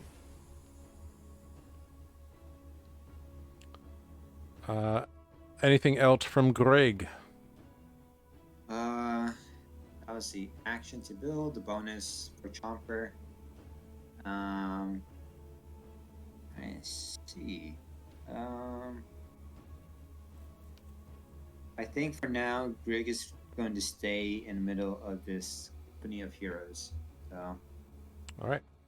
That brings us to Olive. Sweet. Olive is going to cast a wall of fire, which Ooh. is 60 feet long Okay. and is gonna go like so. Cool. You can draw. You can draw it in with the draw tool. Can I? How do I look at that? Yep. I can draw a line. Maybe I can draw a line. Come on, give me a line. Yeah, line. Nope. Nope, does not want to give me a line. Freehand. Drawing freehand. Okay. Here we go. I'm not actually touching Adis there. That would be a straight line. Yeah. So kind of like so. So you can like go to the polygon line tool, and then you just click once, and then click again, and it'll make a straight line. If you want. You don't have to. I'm just going to draw a whole mess of lines here. Now the forest is on fire, All right. and Adis has nowhere to hide. Okay. So you draw a line through there. Drawing a line. It is doing that. The side of it that is each creature within its area must make a dexterity saving throw, which I think just includes this one dude that is actually hitting. It's a foot thick. However, every creature that ends its turn within 10 feet of the side away from us takes damage. Okay, cool. So the side closest to us does not deal damage. The side that has several orcs on it does. Gotcha. And they cannot see through it. Cool. I don't know why it did not want to... Oh, there we go. Display! There we go. Cool. It's 20 feet high, yeah? 20 feet high. 60 Great. feet long. So this dude, bro, needs to make a dexterity saving throw. Mm-hmm. As he is caught in it as the... Cool. I'm just going to draw some lines across I think... the thing. Yeah, it's fine. He makes a dexterity saving throw. Yes. And your DC is a 15? Why do you ask hard questions like that? Yes, 15. It's just your spell save DC. Yeah, it's 15. Great, cool. So he fails. Cool. He takes 29 fire damage. All right, this orc is burned to death as it is consumed by the flames of the fire. Oh! I think Spook just said a little prayer for Golub. So yeah. So anyone who ends their turn within 10 feet of that wall has to takes a shit ton of fire damage. Great, cool. The side of the wall closest to us is safe. We can be within 10 feet of it. Great, I love it. All right, cool, good to know. Very nifty. Cool. I'm just going to add a little arrow to your lovingly drawn wall, so I know which way is dangerous. Cool. Next up, Olive. And y'all can't see through the fire, so there's the thing. So a few figures move right on up here. Yeah, that's unfortunate. Yeah, this guy definitely saw you cast a spell. Fair. And that's concentration, question mark? It is, yes. All right, so you're concentrating on that. I am concentrating. Yeah, he moves right up to you. And he's just gonna go in on you with his longsword. Happens. Yep. That's a 13 to hit. Which is my armor class. So, ouch. Yeah. You take 5 points of slashing damage. Okay. And then a 20 to hit on the second attack. Ow. For 16 slashing damage. And I need 2 con saving throws. DC 10. Hang on. Mathing. Okay. Done mathing. Oh, bummer. Oh, sadly, the wall immediately disappears. Oh, damn. Bummer. I was really excited about reducing our... No, that was a good move. An orc. We did kill one. Yeah, you totally annihilated one enemy. So that's what that guy does. The other one over here swings upon Adis with his longsword. That's a 17 and a natural 1. The 17 does not hit. However, the natural 1 I'm just uh, 17 hits. yeah. So Adis takes 16 points of slashing damage. Ouch. And Oh, I can't the actually second do that. one, this guy swings wild and kind of overextends, and on the return, accidentally clips his own thigh, which he doesn't seem too bothered by. But it's annoying. This other one rushes in over here and is going to swing at defect because you look big and dangerous. That's a 21 to hit Yep. for Yes. 14 slashing damage, and Okay. an 8 will miss. Yes. This other guy with the long sword is going to rush in because you are a big old tough guy with a big looking axe, and they don't like that. No one Whoops. does. A 15 will miss, and an 18 will hit Yes. for 18 12 hits. points of slashing damage. And defect, that is your turn. Adis is on deck. I have to rage first. Yeah, Those hits make me angry, so I activate rage. totally. And then I will go after this guy. That's kind of close between Rig and I. Yeah. And I swing my axe. I will. Kind of big. Yeah, let's do the -5 plus 10 thing. Okay.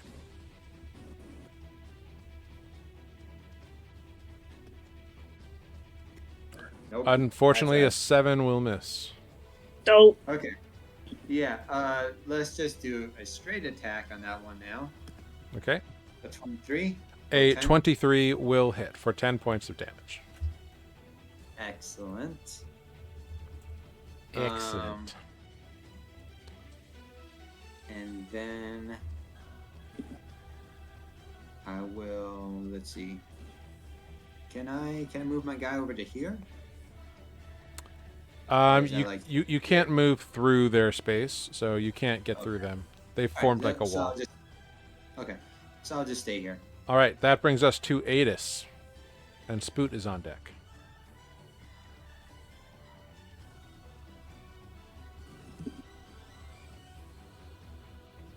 Sorry, I had a little sound issue. Okay. How tall is the this like cliff face? Out of curiosity. This one, Yes. it's like 3 feet tall. It's just like a rise. It's not really a cliff. Is this gentleman here on top of it or already on the ground? Yeah, he's like on the down ramp coming down. On down. Okay, cool. Let's try some. Adis is going to cast Misty Step Okay. to transport himself 30 feet in that hillock direction. That's Should I account for the 3 feet rise? You don't need to worry about that. Oh, Olive, can you roll the d20 for me, please? Sure. 9. Okay, cool. So if maths check out, that is where the Misty Step will land.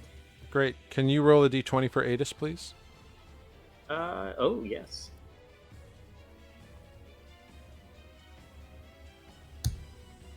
Okay, carry on. What a weird place. Let me cast that actually really quickly. Oh, won't let me. I'm gonna try. To keep track of this, that is. I wonder if it... No, I didn't check it off right. We'll have to remember that for Adis next week. Yep, just keep just taking a little note. Cool. Here, let me take a moment to write it down. But then Adis is going to... Adis has 2 attacks, I think, right? Mm-hmm. Adis will attack the ugly-looking orc nearest Olive. Thank you. All right. And what's the thing he gets to add to the stuff? Something about the planar warrior. He already used his bonus action to cast Misty Step. That's right. It's a bonus action. Okay, great. Yeah. So yeah, that's what he do. All right, cool. 23 will definitely hit for 9 points of damage. Amazing. And again, the same guy. Mm-hmm. Go for it. A 13, however, will miss. Ooh, that would have been great. Uh, I think that is the end of his turn. all right. Next up, we have Spoot. Spoot will do something very surprising. Mm-hmm. And cast Spirit Guardians. All right. Spirit Guardians coming out. Boom.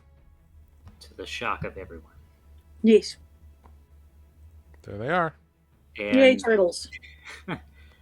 that is his action. And I think that's going to be it for now. Yeah, that'll be it for now. That's it? Yeah, that's it. Gonna hold my position and put my Alright. shield up on the ready, hoping to block. Okay. So a lot of people have to make a wisdom save right now. Correct. Is it time to roll the thing? Yeah, go for it. There are 1, 2, 3, 4, 5 that need to roll this right now.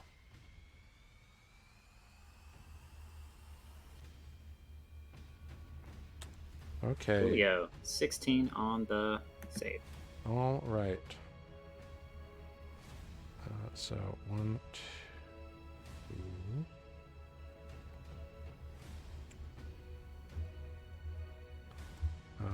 Very cool. All right, only 2 of them save. That's still more than I expected. If I'm being honest. Yeah. It's more than half. Yeah. Yeah. Every The bit counts. rest take the full 14. So 3 of them take the full 14.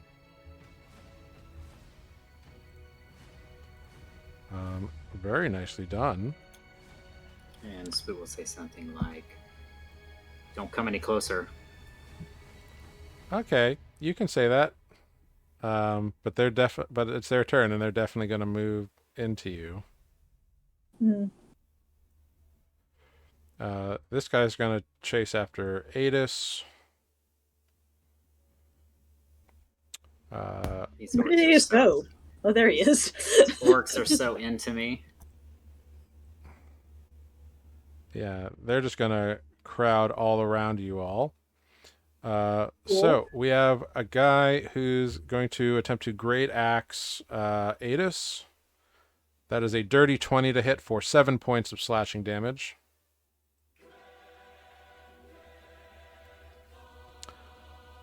That's me, isn't it? Yep, that is you. How many damage points of grading? 7. 7. 7. And then an attack against Spoot is a 9 to hit, which does not hit. An attack at advantage against you is a 22 to hit. That will hit. For 11 points of damage, go ahead and make a Constitution saving throw. Oh, roll a... Did you roll a d20 when you cast that spell? I don't think you did. No, I did not. Thank you.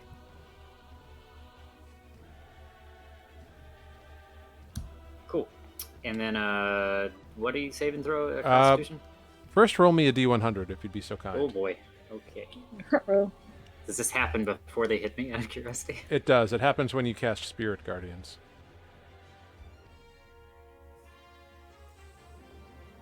41. Very cool. All right. This might change something. Very, very cool indeed. Okay. So take back those 11 hit points. Okay, wait 1 second.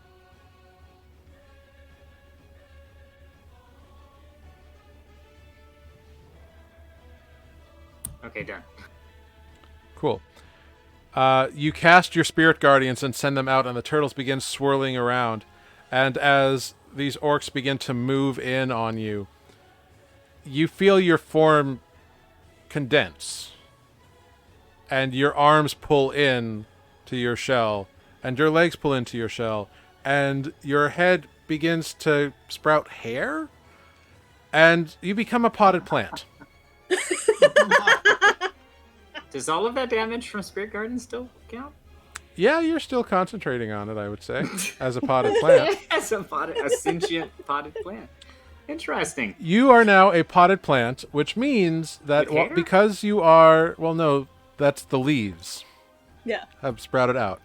I understand. So I thought it was like a chia you pet. are currently incapacitated But concentrating. and have vulnerability to all damage. Vulnerability meaning I'm a plant and it hurts a lot worse. Mm-hmm. Yep. Do they still attack? Well, we'll find out.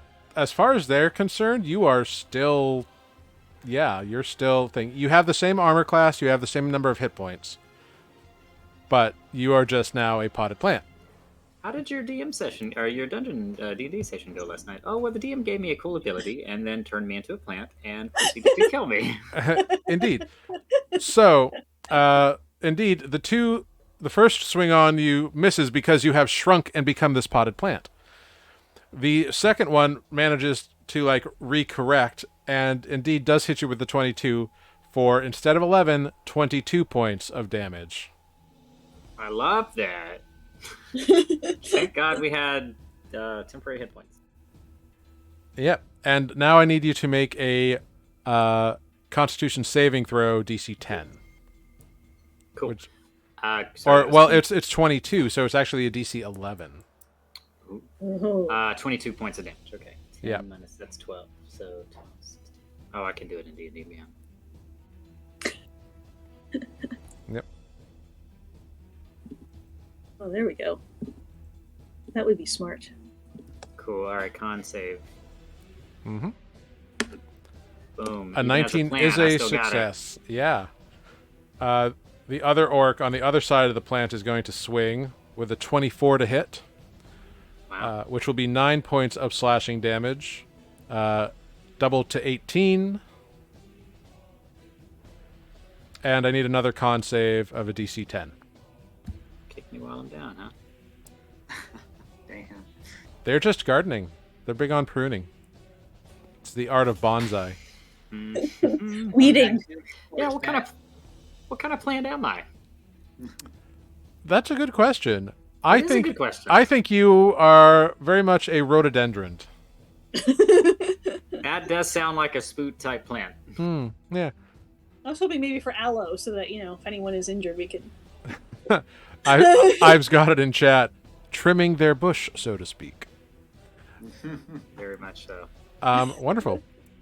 But I got purpley flowers. I'm happy. Yeah. So great. You maintain concentration on your spirit guardians, though. So well done. I do. All right. The next two are going to attack Olive. Yeah, I figured. The first one is a 10 to hit, No, that misses. and then a 21 to hit Yeah, that hits. for 10 points of slashing damage. Ow. And then this individual here moves up and takes a swing on defect, but a 14 will miss. That's right. And I believe that was everybody. So we go back to the top with Greg. Oh wow. Okay. Olive, you're on deck. Everyone got hurt except for Greg.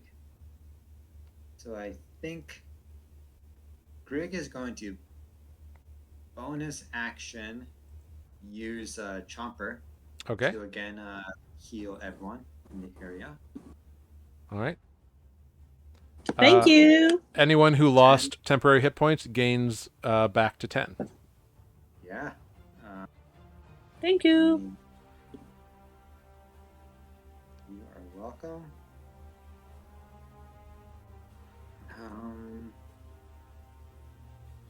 And then, because that's a bonus, they are stuck in that circle, so Greg will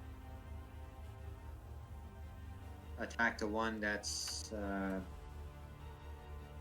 this guy here, that defect attacked Okay. using the dagger. All right. Make a stab. Oh, no. 19. No. It's because Oh. of the.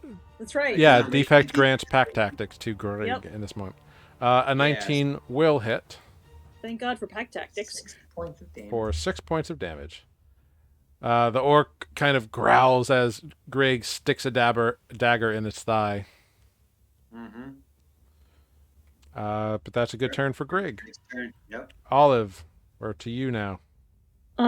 Olive is going to cast Barkskin on herself. All right. And Boom. then bonus action, turn into a polar bear. Oh, Ooh. nice. Which is a large creature. Yep. So pushes some orcs out of the way. As a large creature, if there's a small plant in front of me, can I stand over the small plant?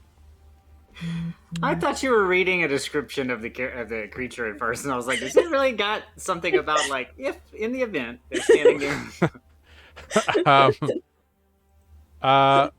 So I'm gonna say that you push. You push this one guy out of the way. Mm-hmm. If you want to try to get over Spoot, you will have to make several contested athletics checks. Which you will win. I was going to say, but I'm a polar bear. Sure. I would like to attempt to stand over the plant. Cool. I need you to make. Well, actually, I guess you can only really need to make one. I'm curious. What were the several for each paw? That's up. I get the bear gets +5 to that, so 22. Great. Let's see what this guy does. Oh, okay. Yeah, you are able to push this guy back as well. And stand protectively over the plant. Yeah, well, the guy you pushed out originally takes a swing at you as you move out of his range, but he misses. Great. Cool. So that was your bonus action. Yep.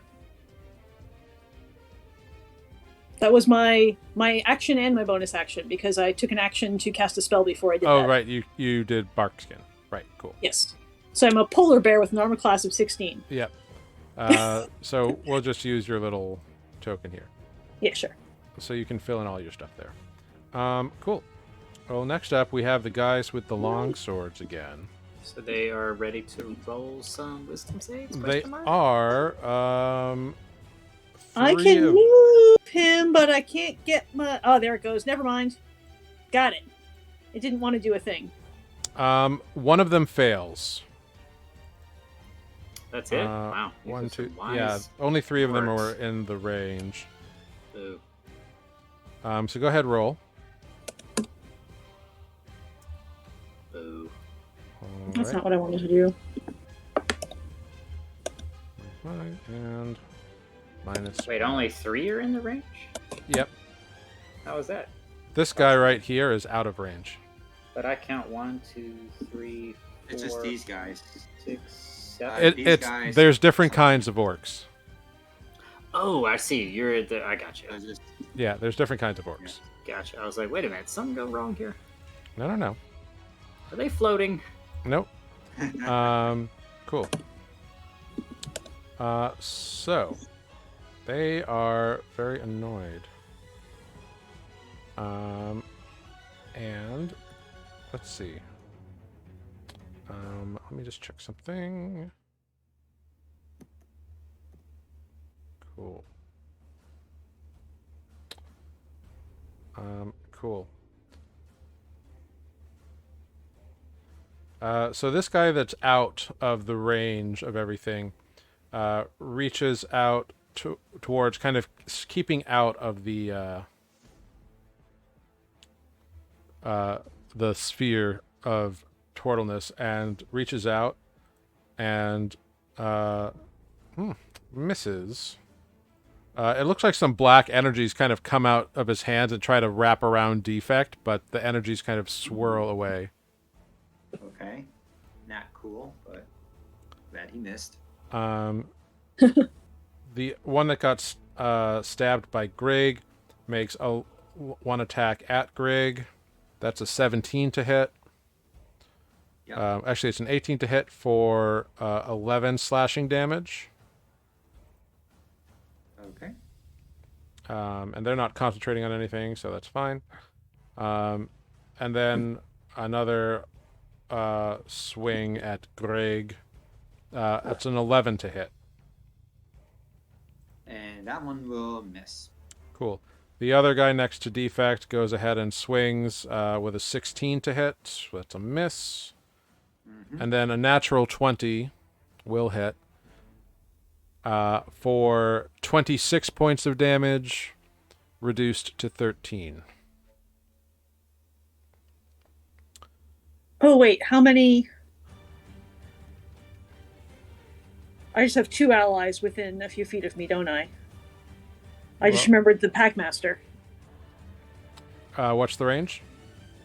Checking. Oh, within 30 feet. Yeah, so 4 allies or 3 allies are within your range then. 3 are within 30 feet, so I get 15. Sadly, that doesn't stack on the 10, but it's better than the 10. Yeah, Adis is definitely out of range. Yeah. Yeah, that's right. I was just about to ask. No temporary hit points rate is correct. No. That's what he gets for running away. Well, he had them from the initial bout, but then he was hit by an attack. They're long gone. Yeah. Cool. So then this other guy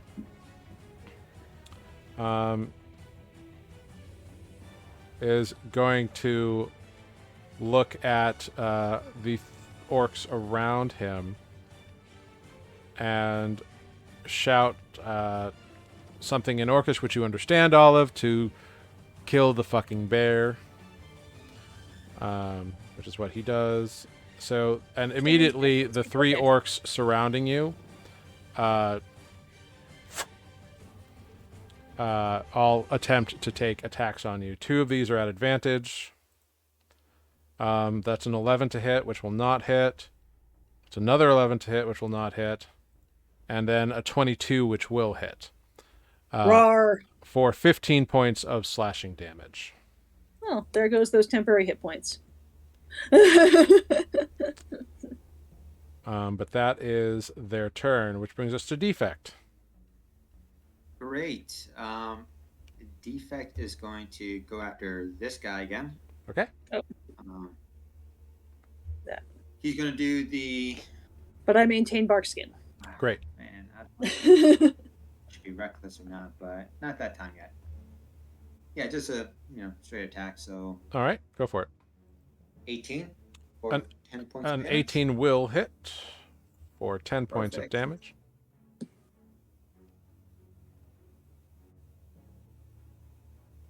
And I guess I'll do it again. But this time I will do the -5 plus 10. Okay. Yep. Great weapon master. Yep. Ooh. Ah, damn. A 12 will miss. All right.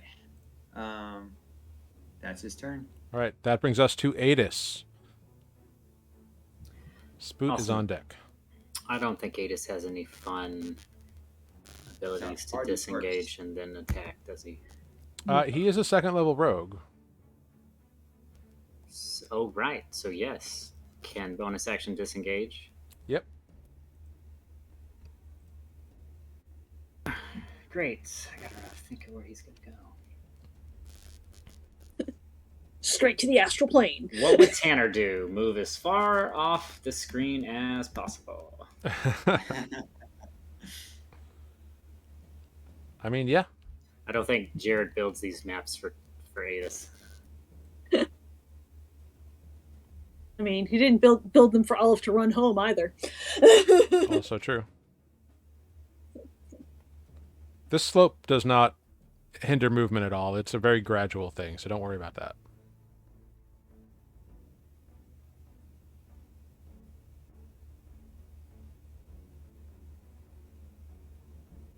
All right, 30 feet is his speed, I think. Let me double check that. Yep. And I think I'm going to move here because I'm kind of just, if nothing else, I'm getting closer to Spoot's turtliness Okay. and the bear. And then I will attack this guy who is chasing me. The first attack I'm going to cast Ensnaring Strike. Ooh. All right, go for it.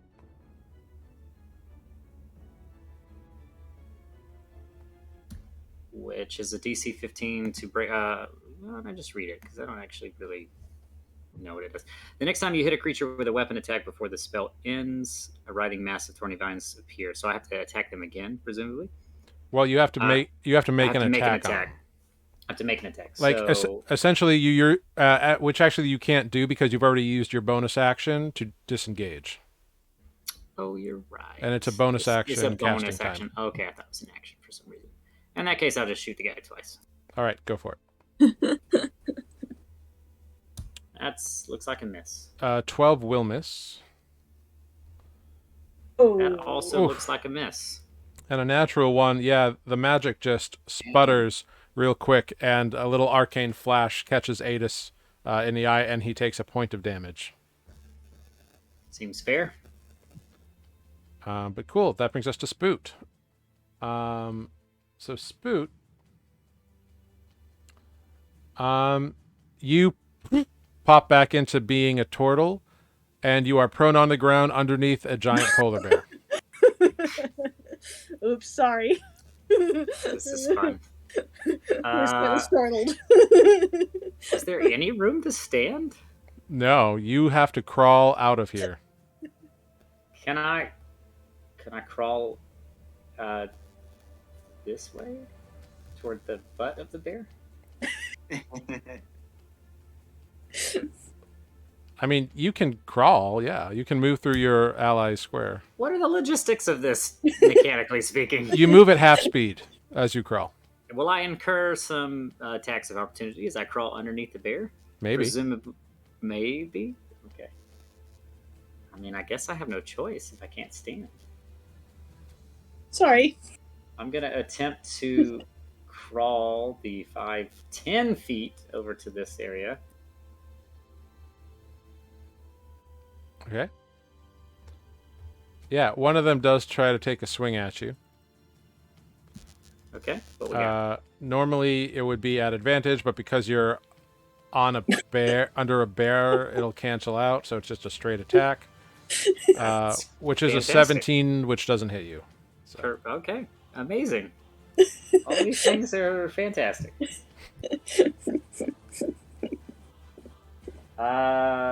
Cool. Okay.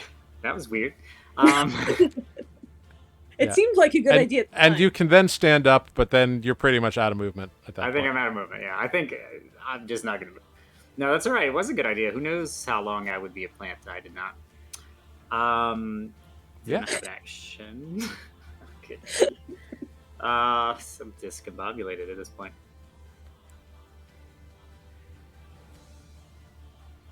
Yep. What would you like to do? I think I'm going to action. Okay, yes, action. No, Mhm. bonus action first. Cast yield spiritual weapon. I could All right. just call out what I'm going to do. It's like a play-by-play. It's like, let's go do spirit guardian. Let's All go right. do spirit weapon. There's your turtle club. And then he's going to cast Sacred Flame. Oh, how'd you know? I'm going to cast Sacred Flame. First, I'm going to hit this guy with Spirit Weapon, the guy closest to it. I mean, you can summon it wherever you want. I just put it on the map for you to put there. No, that's the guy I was going to target anyway, so that was perfect. All right, cool. Roll a d20 for me real quick. Oh, yes, you think I would have learned.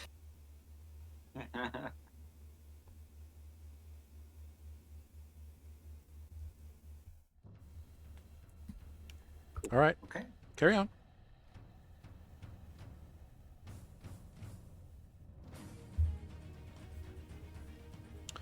Yes, that will absolutely hit. All right, that was a bonus action. As my action, I will Sacred Flame the same person. All right.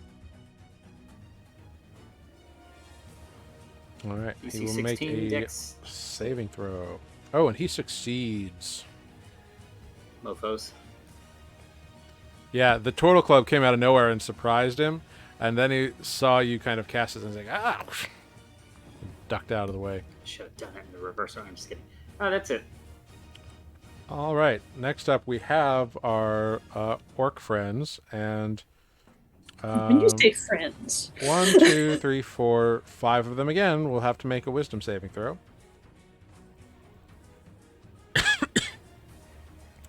Pardon me. 1, 2, 3, 4, 5. That doesn't count. Cool. DC 16. Again, 2 of them save. Ah, lucky ducks. Oof, 17 damage though. Yeah, seriously, man. That's good. go turtles, go turtles. I told them to stand there. Let's see. Literally. instructed them. Okay. The turtles, or the swimming turtles, demolish the orcs, and all of them, even those that saved, fall down to the ground. Yeah. Wow. What? Bludgeoned, Blood dripping from bludgeoned their to flag. death by the By turtles. by spectral turtles that fly into Damn. them over and over again. Damn. It's like one of those scenes in a movie where they do like bird strike or like birds on the window shield. It's like they're just buffeted to death. Bam, bam, bam, bam, bam. I think that like every time this happens, it disturbs Spook just a little bit. But like he's trying to steal himself and be intimidating, so I'm gonna like glare at the remaining orc that's standing next to the bear. Yeah, sure. It's a green orc. A green orc. What happened to Adis? Where did he go?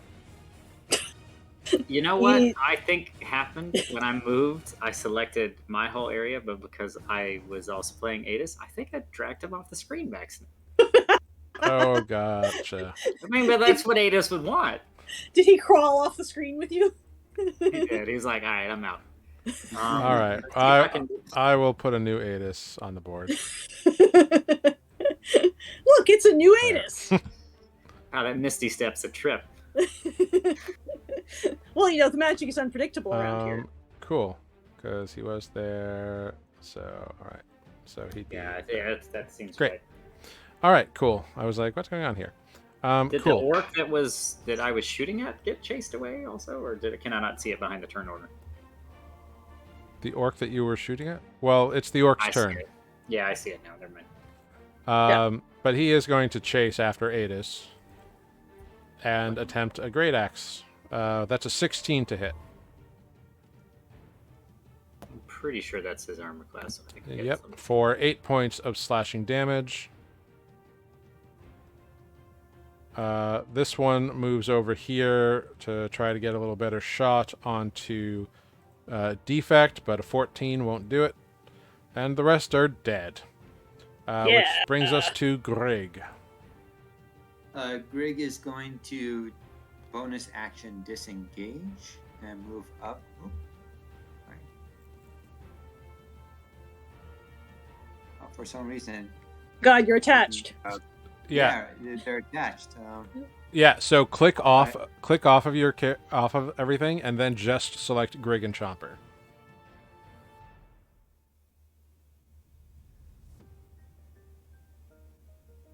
There you go. Okay. So bonus action disengage. Stand next to Spoot. Free action be like, holy shit, Spoot, that was freaking amazing. And then yell out, we gotta finish this Defect, and shoot out a firebolt to this guy. Yeah, go for it. Lots of free actions. Firebolt. A 17 to hit. 17 will not hit, unfortunately. Oh, Brings up their long sword and just kind of smacks the bolt like a baseball bat. Just in case I'm not missing anything, Grig doesn't have like a spell to add like a plus whatever. No. Right. Dang, 17 misses, huh? Yep. All All right, that brings us to Olive. Olive is going to bite the orc in range. Yep, go for it. It's a +7 to that, so 14. That misses. And then she's going to swipe at him with her claws. Yep. Which also gets +7, so 21. That will hit.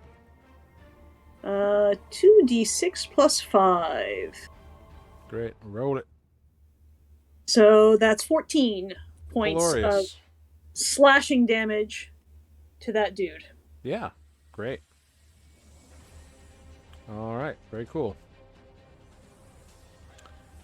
Next up, we have some more friends here.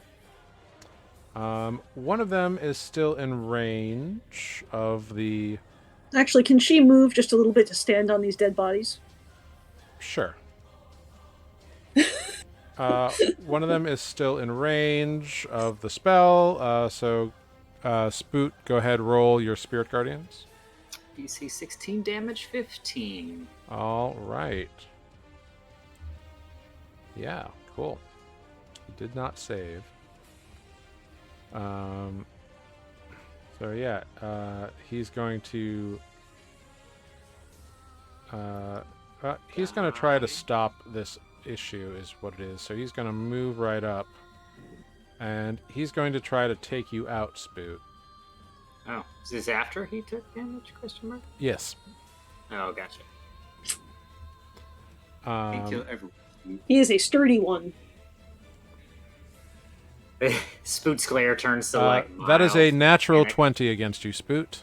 Yeah, that would hit. For 25 slashing damage. And I need a DC 12 con save. Oof. He shook me. Oh, yeah. shook. He moved up and unfortunately broke your concentration, and the turtles vanish. And he doesn't like you anymore, so he's going to try to swing again. But that's a 15 to hit, which misses you. In a panic, I throw up my shield and I yell, "Don't hurt me!" These three swarm around Defect. Oh no. That is a 23 to hit for 11 Yes. reduced to 5. Right. That's a miss.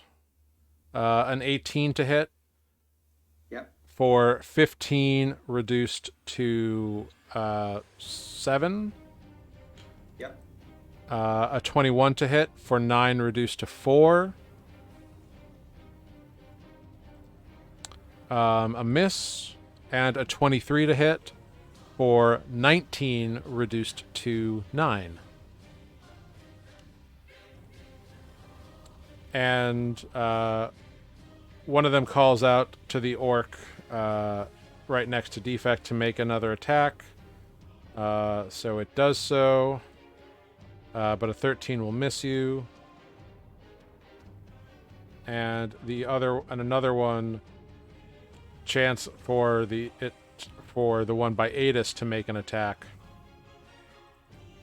and he does so, which misses. But that is their turn, which brings us now to Defect, who just got a flurry of slashes against you. Yeah, not cool. Defect is going to be reckless. All right. He's gonna go after this guy again. Okay. And yeah, let's swing away. Right. 19. A 19 will hit for 11 damage. And I will do it again. A 10, Ooh. unfortunately, an 11 will miss, unfortunately. Dang, that hurts.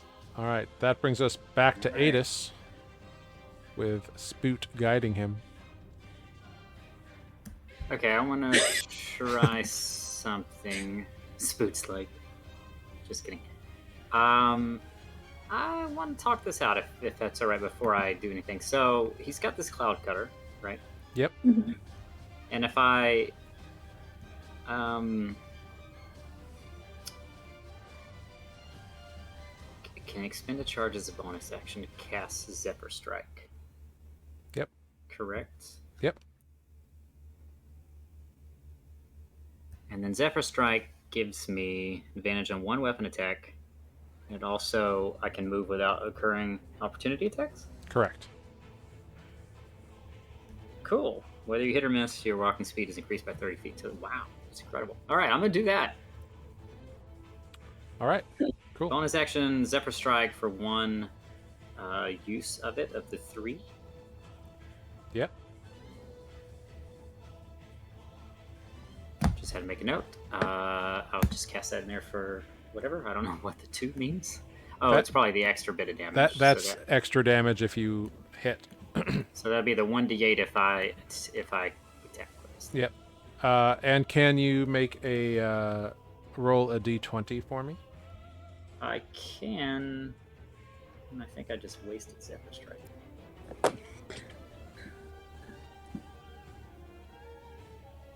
All right. Cool. And now Adis is a plant. Cool. Stranger things. So Adis casts the spell. Unfortunately, the attack does not hit. So so an 11 wouldn't hit, right? Because it No. gets a +1 on an attack. Okay. Yeah, an 11 does not hit.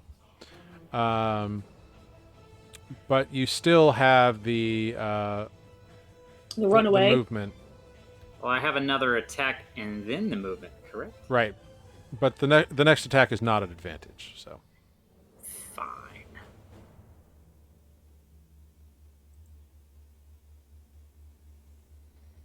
a 17 will hit though.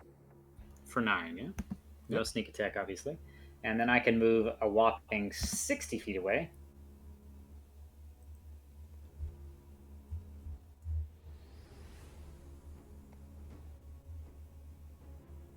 I'm going to run like the wind behind this rock. Yeah, totally. I'm pretty sure I'm out of map after that. Let's see. Well, you know Or what? square. Yeah, fine. I don't think that 5 feet's going to matter much. All right. Okay, cool. That brings us to Spoot. Oh boy, Spoot has a big decision here. I'm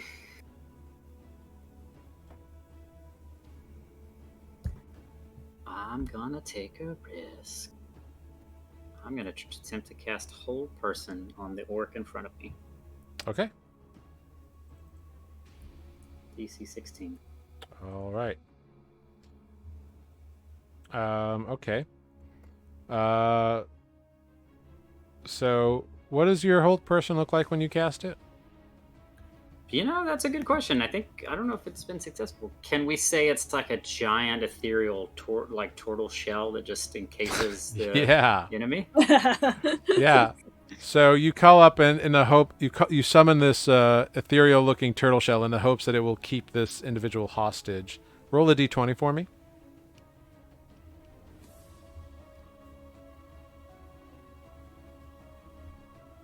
Great.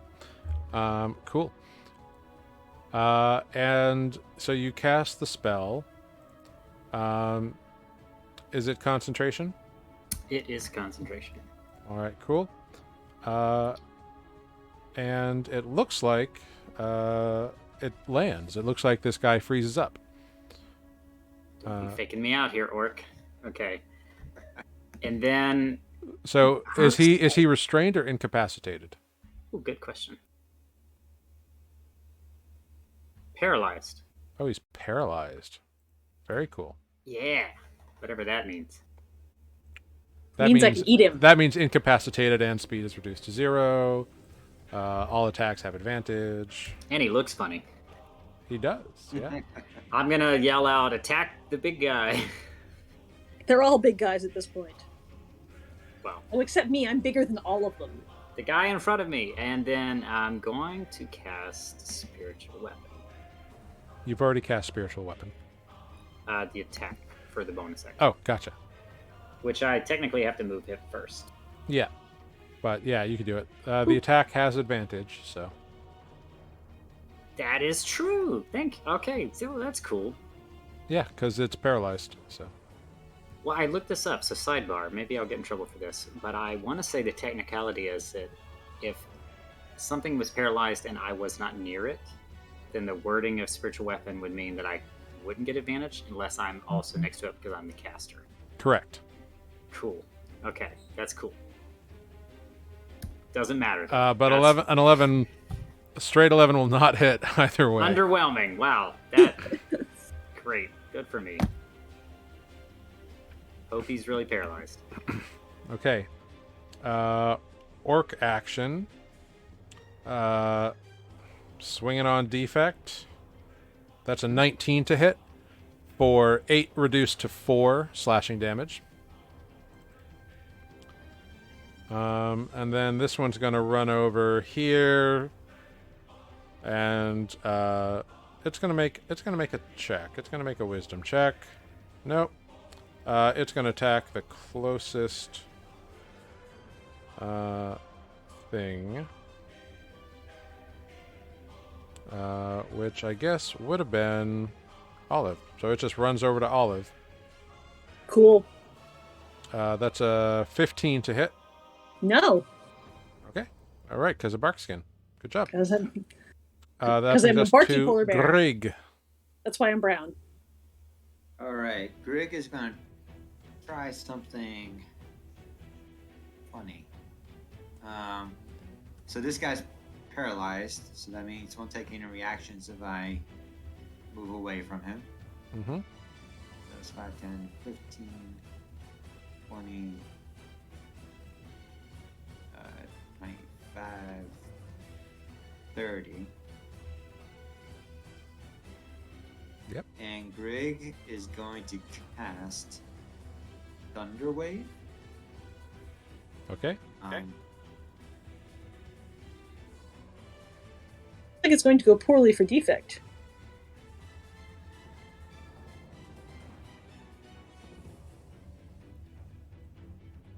I just want to remind the polar bear that you can have advantage on your attacks against the paralyzed thing. Mm-hmm. Whoops, that's the wrong tab. I believe I also had advantage on attacks with the one that's between me and defect. If everyone chooses not Okay. to attack the person I just So, paralyzed, I will what remember direction that. are you casting Thunderwave in? That's a very fancy thunder wave. Mm-hmm.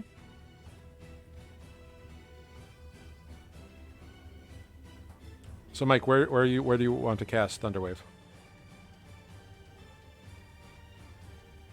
You're muted. You're muted. Cannot hear you.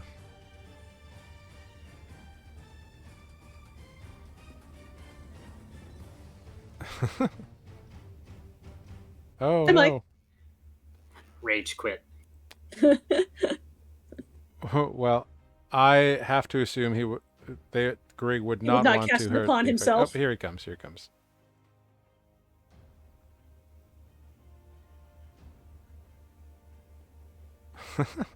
Oh, technology. Well, we'll come back to that. He should pop in any moment.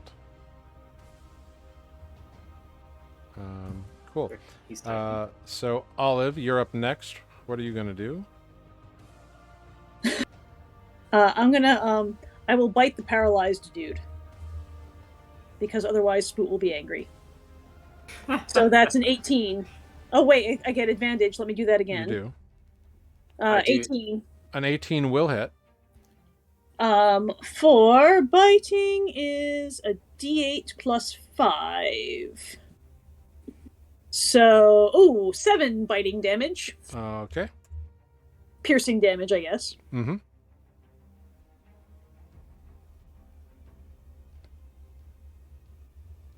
And then she's gonna turn around and swipe her claws at the one on the other side, next to defect. Which, wow, that would also have advantage, except it's so that's 15 to hit the other dude. That will. Which other dude? The one between me and defect. That will not hit. Boo.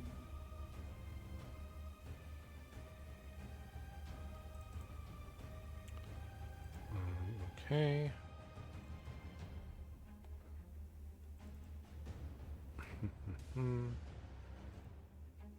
She's going to roar in frustration.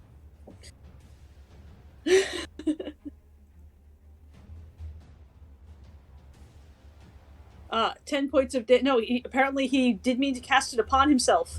Yep, that's fine. I got it. Cool. Oh, actually.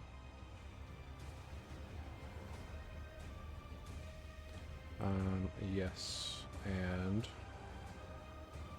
We're playing improv games? definitely what it is. Just All right, cool. Cool. Sorry, I just had to check something. Oh, his Discord is having some issues, so Yeah. hopefully it comes up. All right.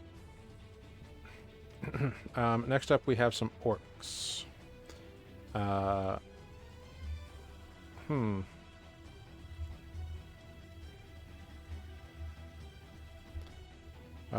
Well, they're going to go after... These two are definitely going to go after Defect. Actually, I need to check something real quick. One of them gets its ability back. Oh, it's not a good thing. Yeah, only one of them gets its ability back. Does he turn into cool. a plant for doing it? No. So, 2 strikes against Defect. That is a 23 to hit and a 21 to hit for a total of 26 damage, reduced to 13.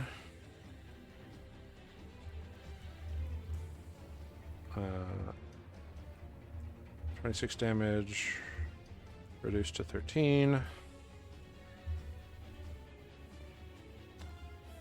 And then the other one swings around to attack Olive, because you try to swing at him. Yeah, it's fair. But a 10 will miss. Sure will. And an 8 will miss. Yep. Another 2 on Defect.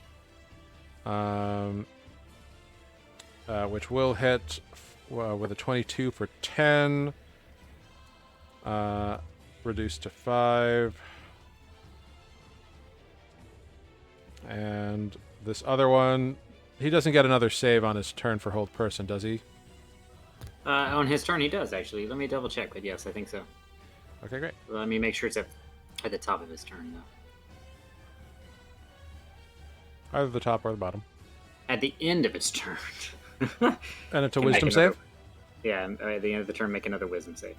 All right, cool. Which is important, right? Because that means that they can't. Yeah, it means he can't do anything else. Yeah, he can't do anything. This orc commands the other orc to swing his great axe at Defect again, which does hit with a 20. So Defect takes 15 reduced to 7. Oh dear. And the other one succeeds on his saving throw and is no longer held. Oh, that stinks. It is now Defect's turn. Which is interesting to play, but that's why at least he can chat. Yes. Hopefully the Discord, his Discord behaves.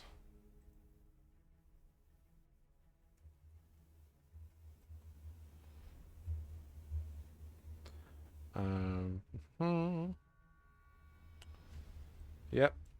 Yeah, dude. Go for it. Defect is going to attack the individual directly above him. Both at a miss.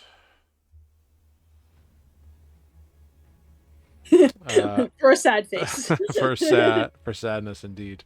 Which will bring us to Adis.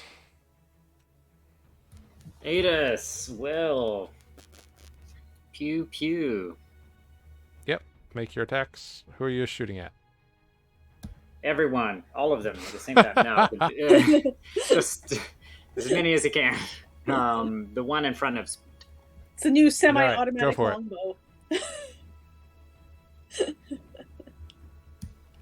longbow. That will definitely hit, and that will definitely kill the individual. Yay! Spoot looks over at Adis. This is to say thank you, and Adis says, "I know." It's like you planned it or something. And then there's this weird meta moment, and we pause, and then we keep going. And then Adis might as well shoot across Spoot to that guy that's been chasing him this whole time. It's time he dies. Yeah, oh, darn it. Yeah. So which one was that? This guy? Yeah, that guy. Yeah. 13. A 13 will hit Oh, amazing. He's Yeah. a dumb orc. for 9 points of damage. Correct. Glorious. That brings Wind of us. Words, at it again. Sorry, I just saw his name. That brings us to Spoot. Spoot. So that guy's dead. Spoot's... There's a lot happening. So Spoot's gonna shout to Adis to take care of the guy that he just shot at, and Spoot's gonna try to go in to help Defect. Mm-hmm.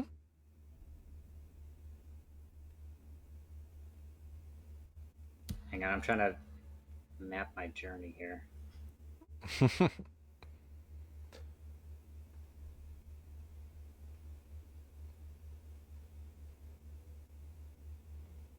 Yep. Okay, so 30 feet would get me there, but first I'm going to try something. As a 4th level spell, I'm going to cast Mass Healing Word. Okay. 60 feet. Let me actually make sure that I got everybody. Yeah, everybody's in range with 60 feet. Amazing.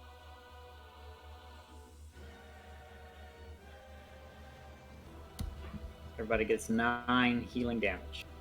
Okay, cool.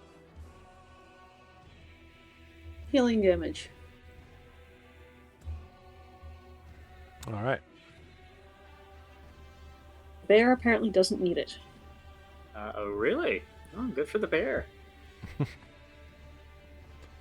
What next on your turn, Spoot?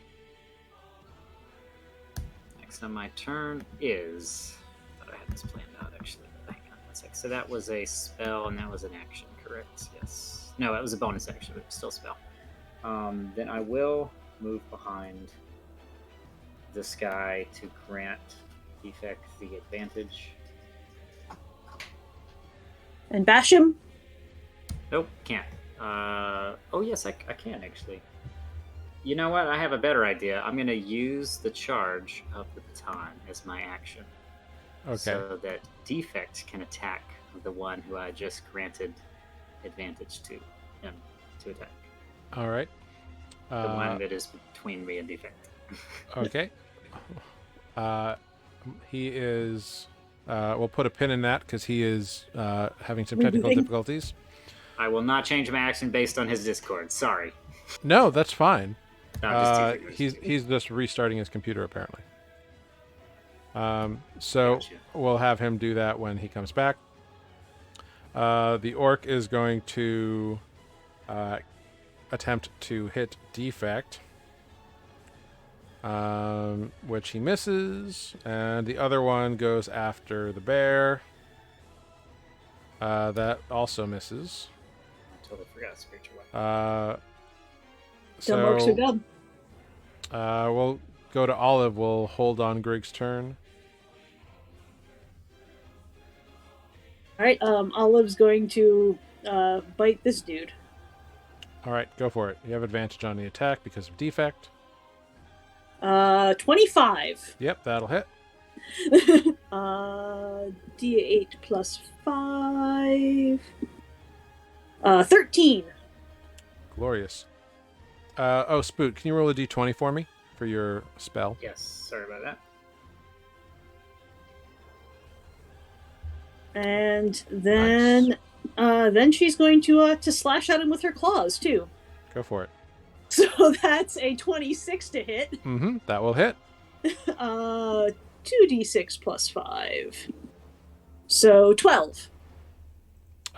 Great. You slash him to bits. He goes down. Ah! Roar! Cool. Next up, we have our individuals. Hey! Hey! Great. That was embarrassing. I am That so sorry. that was super embarrassing, but We've it's been all right. holding all this bashing for you to do. Are Uh, you still standing? so defect. You got all that damage that we typed in the chat. I guess. Sure. I was too busy trying to fix this thing. Hold on.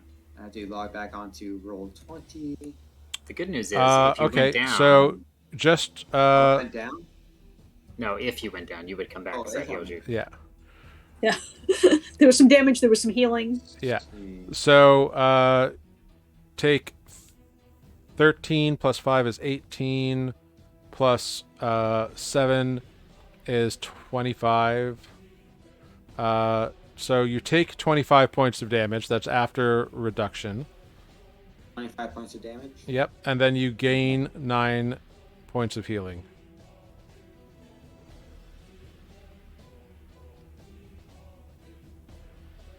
All right. And then I need you to make Spoot used his baton, so I need you to make an attack at advantage against this individual.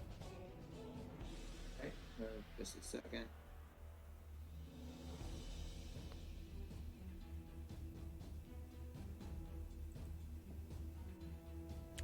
Which will hit and deal some damage. Okay. And then it is Grig's turn. Okay, and Grig is still safely down here, right? Nothing happened to them? Nope, Nothing has they're happened to good. Greg. Okay, all right. But they did leave Chomper behind earlier.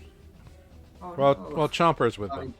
Yeah, Chomper would have stayed. Like rides on their shoulder, right? Bonus action, we'll use Chomper to heal up those around him. All right. So Grig, Chomper, Spoot, and Defect get some Chomper heals. 4 temporary hit points. If you have less than that, then you go up to 4. If you have more than that, no change. And the bear's out of range. The bear is out of range. So Right, that's Grig's bonus action. As a bonus action, and for Grig's attack, bring up this character sheet. We'll probably just firebolt this guy here. All right, go for it. Let's see.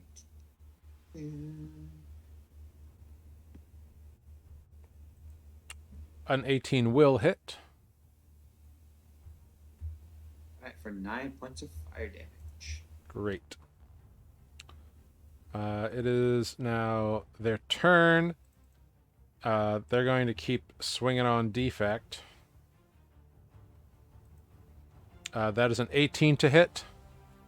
For 5 reduced to 2 points of slashing damage. Wow, he rolled really bad. He rolled 2 ones. Bad. And then second attack will miss. And the other one misses with both swings. Look at that. Horrible. Woohoo! Let's It's all that morale. see. One of them does get their ability back. So it tells its allies to attack these fools. So against Defect, that is a miss. And against the bear, that is a 23 to hit. Yeah, okay. The That bear hurt. for 14 points of slashing damage. Roar! Which brings us to Defect. Damn it. Right. Defect is going to attack the one between Spoot and him. Mm-hmm. See? 16. 16 will not hit. And second swing, a 24. Will 18. hit. Okay. 18 Oof. points of damage. Well done. That stunk, though, the first one. That brings us to Adis. Yeah, that's me. Pew Pew and the guy that's been chasing him comically through the entire combat session. Yep, go for it. Oh, jeez. Oh. I would like Adis and Olive to roll a d20 for me. Okay. I haven't cast anything recently. Olive rolls a 10. Adis rolls Olive a 3. wins! Oh wait, but Olive does need to do a con save. Yes, for Barkskin. Dark skin. Oh boo! Barkskin is gone. Wow. This Cool. is not Adis's night. Adis takes 3 points of damage as the magical arrow that appears just sparks and fizzles and kind of burns his hands a little bit. But he has another attack. Copy. I seem to forget. So if I don't use any other bonus actions, which I think I have every round, then I can apply the force damage. Yeah, you can planar warrior then. I will do it this time, assuming I make contact. Yep. I will do it right now. Oh, and there's a natural 20. If only I were. They got sneak attack damage, but okay. Let me. It is within 5 feet of an ally. Ooh, amazing. Sure is. Also, what is the roll for the planar warrior? I cannot remember now. Looking. If you look under his features, 1d8. Okay, great. so roll 2d8 as well. One more, yeah. Yep, and another one. Well, that's not what I wanted. Wow. Boom, Okay. boom. So this is 11 piercing damage plus another 8 sneak attack is 19 plus another 13, so is 32 points of damage. Adis fires his arrow and it just tears through the throat and kind of gets caught on the bone and kind of ricochets off and just kind of the entire front of the throat of this orc is just decimated and it falls down gurgling blood to death. Adis takes a moment to sort of wipe a little bit of the eyeliner that's sort of smeared in the sweat and says, well, that took long enough. He has movement left if he would like, and otherwise we are up to Spoot. Why don't I get a little closer in case some really bad happens? All right. It is Spoot's turn. All right, Spoot's turn. Spoot will turn on Adis and attack. Just kidding. Spoot will unconventionally use the baton of morale against the orc in front of him. Yep, you have advantage on the attack. Bash him. Boom! Not terrible. Not terrible. An 18 will hit for 8 points of damage, and Right. Spoot, as you bash this guy on the shoulder, you hear a sickening crunch underneath his armor as you realize you accidentally, or well, purposefully maybe, snapped his neck, and he falls down dead. Amazing. I think that the only person that sees this is Defect because he's looking through this orc. He will see like a momentary look of surprise in Spoot's face, and then like Spoot will train his eyes onto the orc behind Defect, in which I will now move Spiritual Weapon up to an attack. 5, 10. Yep, you can get there. All right, stand by. Oh, here's a weird thing. Weird question. Can if I cast Spiritual Weapon initially as a second level spell, can I choose to attack with it as a third level spell? No, it's all about the moment of casting. That's what I thought. Okay, that's fine. I will cast it. I will attack with it right now. Unless you want to recast the spell at 3rd level. Nah, it's all right. I think 12 is enough. 26 to hit for 12 points of force damage. Very well done. And All that right. would be my turn. Cool. We have an orc here. You're no longer concentrating on anything, are you, Spoot? No. I didn't think so. Oh yeah, I guess we can move that. And neither is Adis for that matter. Well, he's still got Zephyr Strike. Oh, is that last until the? Oh, I thought it was just like you expended a charge. Well, yeah, but he maintains concentration on the spell, I think. Oh, Double very check cool. the spell. Okay, yeah, that's cool. I think it's a minute duration. Oh, you're right. Yeah, you're so right. Cool. Well, he's going to attack Defect with a 24 for 11 reduced to 5 points of slashing damage. Which brings us to Greg. Greg is gonna step over here. and fire at. I'll fire at this guy here. All right, go for it. And Greg is doing the fire bolts. Yep. For 24, 11 Yeah. points of damage. Nice. And bonus action will just have Chomper do his thing. Cool. So that is 9 temporary hit points to Grig, Chomper, Spoot, and Adis if they have less than that. Or, yeah. Cool. Olive. All right. Whoa. Bear is going to lumber on in over here and bite this dude. Cool. Yeah, you gotta go there because the spiritual weapon is. Oh yeah. Sorry. Sorry. No, you're good. That would be a 27 to bite that dude. Yes, a natural 20 will hit. Yeah. And Awesome. So roll double the get dice. 2d8 plus 10 No. plus 5. 2d8 plus 5, so Right. 12. Yeah. Ah. Cool. And then she's gonna swipe at him with her claws. Yep, go for it. For 15. 15 will not hit, unfortunately. Roar! Indeed. As it is now his turn, he's... So does Adis understand polar bear? Just out of curiosity. No. He disengages and runs. That brings us to defect. Sorry, were we talking about Adis still? No.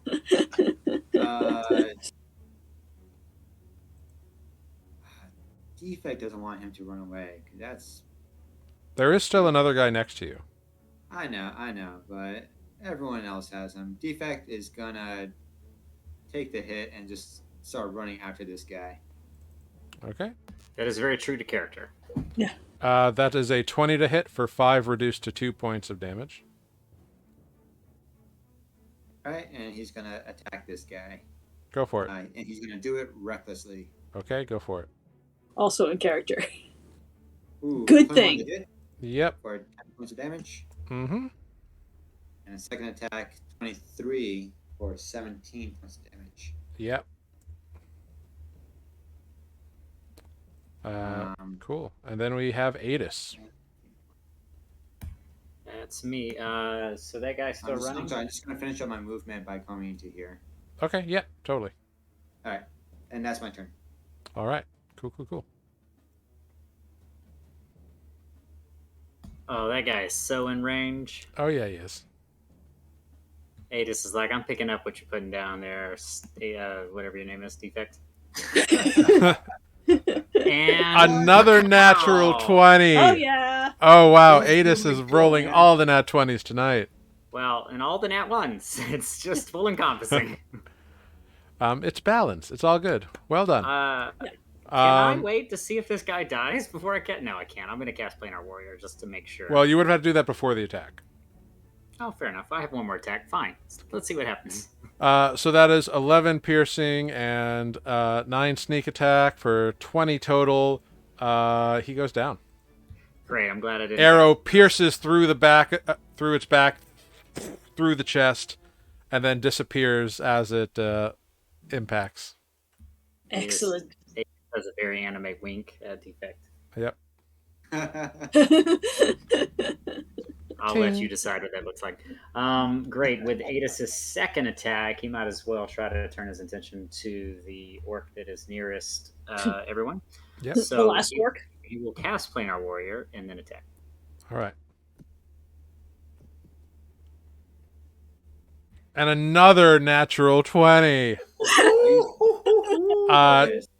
This orc is obliterated. His head gets like blown off by the exploding magical arrow. It's just going to go, and Good, 'cause it's I rolled just a nat 1. gone. I rolled 2 nat 1s on the Planar Warrior just for fun. That's amazing. Yeah, he had 6 hit points left. He was a mook. He's going down. Well done. Calm comes over you all as you see orcs littered dead at your feet. And that's where we're going to end tonight's episode of Newly Forged. Whoa. Yeah. How about that? Catch me outside. Very cool. Well done, guys. You're on your way to town, and you have defeated some orcs, and you're going strong. You're doing good. We'll pick up there next time, which will be in 2 weeks, because we will not be going next year. Or we will not be airing next That's it, week. We're done. Nothing in 2022. We will not be airing next week. You are all horrible. I hate you. Because it's Thanksgiving here in the U.S. and various number of us are going to be in different places, and it's just going to be too crazy to try to figure Chaos. out. So we won't air next week, but we will be back the week after that. So keep your eyes open and come back here to join us. Hopefully, fingers crossed, we may have everybody. I don't know if that's true. I hope so. Crazy talk. But let's go around and say some goodbyes. Plug anything you want to plug. Let's start off with Spoot. Over here. Yo, I'm Spoot. I'm Matt playing Spoot, and I totally know how to separate the two. And you're not a potted plant anymore. I'm not a potted plant. I would like to point out that I missed an opportunity to say I am Spoot while I was a plant. Compliments to Mike for letting me know that was an impossible joke. I feel really ashamed that I didn't catch it, but comedy king. Well, now I'm Mike's mad you always- didn't make it. I am too. Can we let's go back? I'm just Right. I'll take the blame for that by sitting on the plant and making that difficult. You couldn't hear me. I said it, but you couldn't hear me. I didn't pass my muffle check. Whoa. Sorry. Moving on. Thank you for watching. I'll let Jared do the usual plugs because I went first. So. All right. See you soon. Yeah, great. Moving on to Olive. Oh, hey, I'm Sarah. I've been Olive. I've been a polar bear. And the polar bear says, "Roar!" Thanks for watching. Okay, and up to Defect. And it's going to go club some baby seals. That's me. Ooh, I've been dark. Defect, and I've been Greg. Thank you for watching. We'll catch you in 2 weeks. Have a great Thanksgiving. And thank you for watching, as always. Aw. And I am Jared. I have been your Dungeon Master here on Newly Forged. Follow us on all social media platforms, Twitter. Well, I don't know if it's all of them because we don't do a TikTok. So follow us on Twitter, Instagram, Facebook, and YouTube, all at Newly Forged. You can watch old episodes on YouTube. Make sure you're following us here on Twitch to get notified when we go live. And yeah, if you're watching on YouTube, follow and subscribe and hit the like button. And by all means, check out Matt and I's podcast,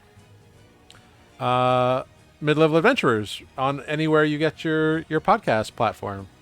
And we'll see you in 2 weeks. We're going to raid the Scabby Rooster. So we'll see you then. Bye, everyone. Peace. Ciao.